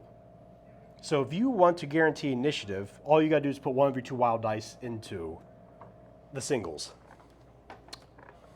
Oh, good grief. So it all depends on what you want to do. See, I could give myself a triple and a double. What does your triple do anything at this point? Triple can give me a wah. You're pretty. Do you have too much? Do you have a lot of places you want to move around to? That is true. Oof. Woof, woof, woof. I guess not. I guess I'm gonna There we go. plop one in there. So now the only rule with this is it has to be able to be turned to a number that doesn't exist somewhere. So you just make that like a 4. Because otherwise, if it was a 3, you'd be turning this into a double. And then I'm gonna give myself a second or a third double. Okay, so you're taking that away then? If you're going to lose initiative, you might as well make 2 doubles. You can make more doubles than I'll what make we 2 have doubles. here. I'll Yep. make 2 doubles. So if you're going to lose initiative, you might as well go with 2 doubles. So now I Okay. could have initiative, which I like the idea of. I could have initiative by just keeping 1. So I'm going to do that. Because, I mean, you could have risked it, but I could have still stolen initiative anyway. And this time, Yep. this way you could do lots of charges, which it might be able to steal you the game. I'm going to make another double, keep initiative. All right. And it is my go then, correct? Yes. I need to decide what to do. You've got a really dangerous guy here. And well, we're going to make things complicated for you. I'm going to activate the Auric Rune Sun first. Okay. I'm going to try to kill this guy. Okay. So that way, if you Good luck. want to take that, Go for it. Onslaught. I believe in you. Of course. Thank you, Tony. It means a lot. Thank you. Just roll the dice. Normally 4 attacks, so this will be 5. 5 dice. And these ones are shiny, but hopefully they'll work, because all my other ones are actually here. Let's do this. I'm going to replace. Oh my goodness, I forgot we had all those extra ones. All right. Strength 4. Who are you fighting? My Arrow arrow boy. boy. So toughness. Toughness 3. All right, 3 plus. Hitting on 3s. So hit, crit. So that's 8 damage total. Okay, takes me to 7. And I'm going to do that again, hopefully. So doing another attack. I sent you to the 1 hit point club. I'm going to be so sad. Hit. Hit. No, not even. Hit. Hit. Yep, 1. Yep, 2 damage each. 1 hit point club. I excel at that. All right, that's my. I'm not even going to go with that boy yet. That's my 'cause Auric He's not Rune in Sun. any immediate danger. I mean, you could snipe him off of the point later, but I'm going to get my buffs going. Okay. So War Chainer. Yeah. Ooh, no. I think I should activate him. He's going to disengage, Okay. and he can go 3 inches, right? Yep. Well, you can't climb down though. Oh. If you disengage, you'll have to come over this way. Go over there. Yep. You can do that. He can only soften people up at this point. Now he's only got 4 hit points left, and you're going for the crits anyway. So you can All go right, let's for go a lucky for it. crit and hit or 2 crits to try to take him out because he's got 4 left, and that'll free up your War Chainer to move around and do other things. 2 dice, 3 strength. All right. So Arrow Boy is attacking my Shield Berserker that's right here with 4 hit points. Yep.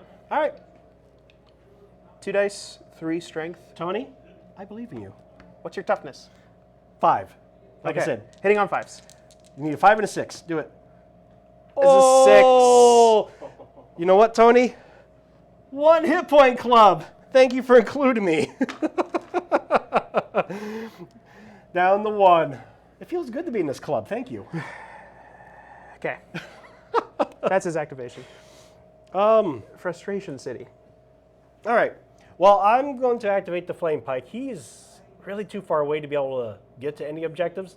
I'm going to try shooting him. Yep, snipe me off the point. Now, since this is the first time I've shot at him, since you're on terrain that's 2 inches or higher than me, you get elevated bonus, which increases your toughness by 1. That's nice. So your toughness 4 Yes. versus my strength 4.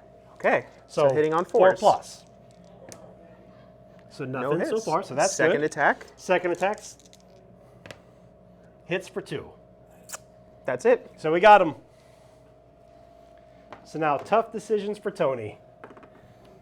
Let the Ruined Sun have that one, or?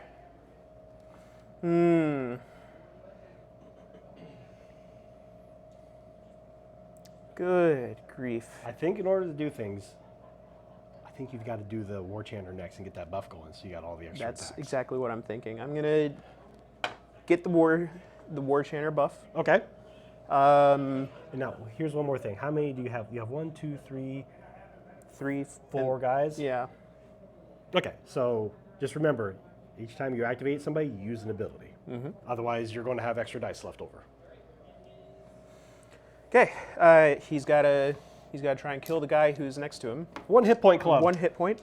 War Chanter, he's gonna be rolling 5 dice, strength 4, Toughness 5. hitting on 5s. You got this. You just need 1. I got 1. He's dead. And then he needs to move. As a reaction, I'm going to do the Flamekeeper's activation because he was within. Oh no, was he within 6? Yeah, he was. Yeah, he was within 6. Oh no, he doesn't have to be within 6 to use the reaction. It's just within 6 to get the buff. So yeah, I'm looking at you thinking as I'm doing this. I'm not looking for confirmation. I was thinking through it to myself. Yeah, so Flamekeeper is going to do his reaction to activate that buff again. I have to go and Then contest have to be that back there to objective. contest that one so I don't get the free point. Okay.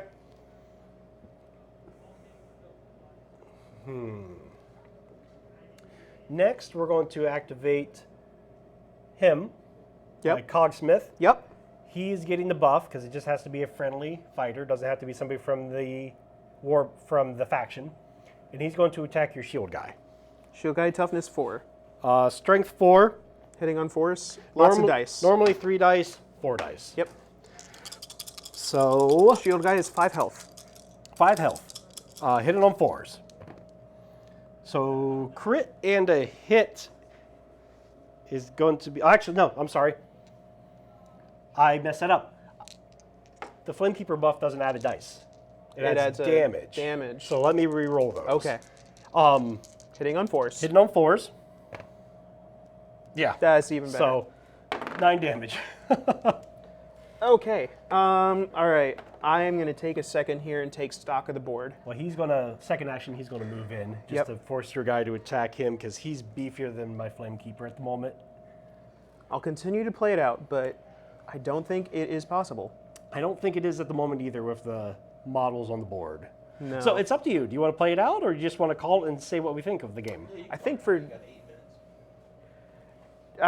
with 8 minutes to go, I kind of want to talk for a minute about this game, so I will graciously concede. Okay, good game. Congratulations on your win, sir. I was really worried about you possibly stealing that one. To be honest, I thought you were going to keep the initiative and then use him to charge over here and just slaughter my Flamekeeper, which you probably would have stood a good chance of doing. And then I wouldn't have had that buff and things probably would have possibly got a little gnarly there. But it's your first game. And Mistakes happen. You got to smash stuff. I did. All right. Thoughts of this game. How many yaks do I give this right now? How many yaks out of 5? This is, let's see, this is a fluid rating system, so it might change over time. I gave Relic Blade last week a solid 4 out of 5 yaks. 4.5. No, Jolli gave 4.5. I gave it 4. Okay. Yeah, I definitely gave it 4.5. At the moment, you got to think about it. I'm also the person that's introduced him to these games, so these are games that I like. So, at the moment, with room to grow, just because I don't have a full grasp of the game yet, I'm going to give this 3x. 3x? Okay. First playthrough. Yeah, it's still small enough that it's very manageable to look at the board and kind of know what's happening. I liked having a whole bunch of bodies going in. I was intimidated by the large health pools at first, but as soon as people started just dropping off the board, it's pretty nice. I was about to say, the large health pools are because there's no defense rolls of any kind. Yeah. So that's how you kind of, that's really, toughness Toughness and hit points are how you demonstrate something being able to survive in combat. Yes. And toughness only goes so far when crits are always a 6. My jury is still out on whether I like or don't like the no toughness or the no defense rolls. I'm just so it's used. different. I'm just so used to rolling them always. It just feels different. That's all I'll say at this point. Not good, not bad, just different. I'm very interested to keep on playing this game. I Okay, will say that. that's good. What did you enjoy about What it? did I enjoy about this game? Oh gosh. First of all, besides gameplay, Games Workshop does an amazing job with their models. Absolutely beautiful sculpts. The creative side of me is chomping at the bit to get paint on these things. Now, the Bone Splitters are super old sculpts, actually. They're old sculpts. I'm about to say, their newer stuff, which you've seen a bunch of their newer stuff, is like blows the old stuff out of the water, I think. The GW definitely has plastic miniatures down to a T. Gameplay-wise, I like simplicity with terrain. There are a lot of games where terrain just is a whole part of the gameplay that you need to know, and you know how to manipulate the entire time. There's still terrain rules here. It's very easy to keep in your head and just move on. I know what's going on. I know how to navigate it. It's just I don't need to think of that as part of my strategy usually. That's very nice. I like the simplicity of deciding if things hit or not. I know that in 40K, in maybe Age of Sigmar, there's like 3 to 4 separate rolls to see if things actually get died. A hit, a wound, a defense, a lot of stuff. This streamlines the whole wound process, so I think that's starting to lean me towards the like it. Okay. Yeah, I like that there are abilities that I need to decide on how to allocate dice. I learned recently that I like dice allocation for some strange reason. It's nice. So The ability system, I like the initiative roll and the ability system of the game. The initiative mechanic is great because it's one of those things that there are rolls that you want more than other rolls depending on the part of the game, but rolling lots of ones rolling lots of singles isn't necessarily feel bad. It means you get to go first. And at the late stages of the game, going first makes a big difference. I like the wild dice mechanic. And the wild dice mechanic wild is dice cool. is interesting. There are Trick your opponent in the... now one thing we didn't do during this game here is we didn't use a twist. Most of the time, you'll have these different decks. So we got the setup deck, we got the deployment deck, we got the mission deck, then we have a twist deck, which adds a rule to the game. Now, it's like a condition. they're conditioned. Sometimes they might hose one of the armies or whatever, but they do add character to the game. And I will say the campaign system on this is very fun. It is competitive, but it's not, I can't think of how to describe it best. You go against other people, but you're not necessarily racing them. You're completing your own quest and narrative. Okay. So you're just like, I'm trying to win these games. Doesn't make a difference against who, so I can get to this end point where I get this narrative resolution and get these artifacts. Okay. And everybody else is doing the same thing. So it's not necessarily, and you can have rivalries during a campaign. Like, I want to beat you because you beat me last time. But it'll be, if you have several people in the campaign, you could be like, I'm going to play you, then I'm going to play you, then I'm going to play you, and I don't have to necessarily beat somebody in particular. Okay. So the campaign's really fun as a casual campaign. Yeah. We didn't ask you, what's your yak rating? 4 out of 5. I really like it. I think this is possibly one of the best games to get non-miniature wargamers into war games, just because it's simple. The models are easily found. I mean, any hobby store, game store, pretty much carries GW models. Yeah. So you can go in there and you can say, okay, here's what I want you to do. All of these models in Age of Sigmar, like these ones here, you showed them this huge chunk of them. You leave out some of the special characters and some of the other stuff. You say, what do you like? What is the coolest looking thing here? And they will say, this is cool. Sweet, we can make your warband out of that. And it's fantastic. Pretty much their entire fantasy line is a warband, or it has a ability card. Yep, and that's nice. And it's fantastic. I've gotten 4 or 5 people into this game just because of that. And I got into this game because of that. There was somebody I was talking to. They won the Trial of Miniatures game. I was like, well, let's go to the game store and look at some. I hadn't played Warcry yet, and they're like, I really like these miniatures for Age of Sigmar. I was like, yeah, they're cool, but man, Age of Sigmar is such a big game. We'd have to buy so much. And then we saw Warcry, and we read through the rules of it. We're like, oh, we could literally buy start with a unit box and make a warband out of that. Let's do that. And then my friend loved it. I loved it. We went from there, and now I have 28 warbands out of 42.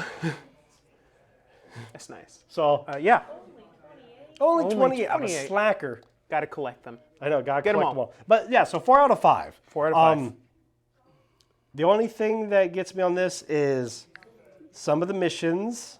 I think the game, some of the missions are very lacking in that everything devolves into a singular mosh pit. And we kind of ended up in a singular mosh pit here, but there were some things off the side. There are missions that are really awesome and really fun, like contest quarters, or objectives might be further off to the side, or stuff like that. But a lot of the mosh pit thing happens in this game, and that's sometimes just kind of meh. I got it, yeah. Well, if you enjoyed watching Warcry, we have in the works right now planned to make at least once a month one of our weeks be Warcry week. So you'll see me grow and learn the rules, and Jolli just Paint some warbands. we'll go, and we'll both increase kind of those facets of the hobby that Painting will be required for that. Painting, we're yep. going through. All right, but I think that's all the time we have for tonight. All right, this is Jolly. And I'm Tony. This has been Table Ready. Thanks for coming, guys. Enjoy. We'll see you. Wait, real quick. Did you cut it yet? Not yet, please. Next week, Gaslands refueled. So Mad Max style Hot Wheels that we've painted up already. We're good. This is one of my favorite games. I played this game too. Tony got me into this game. He taught me this game. I loved it.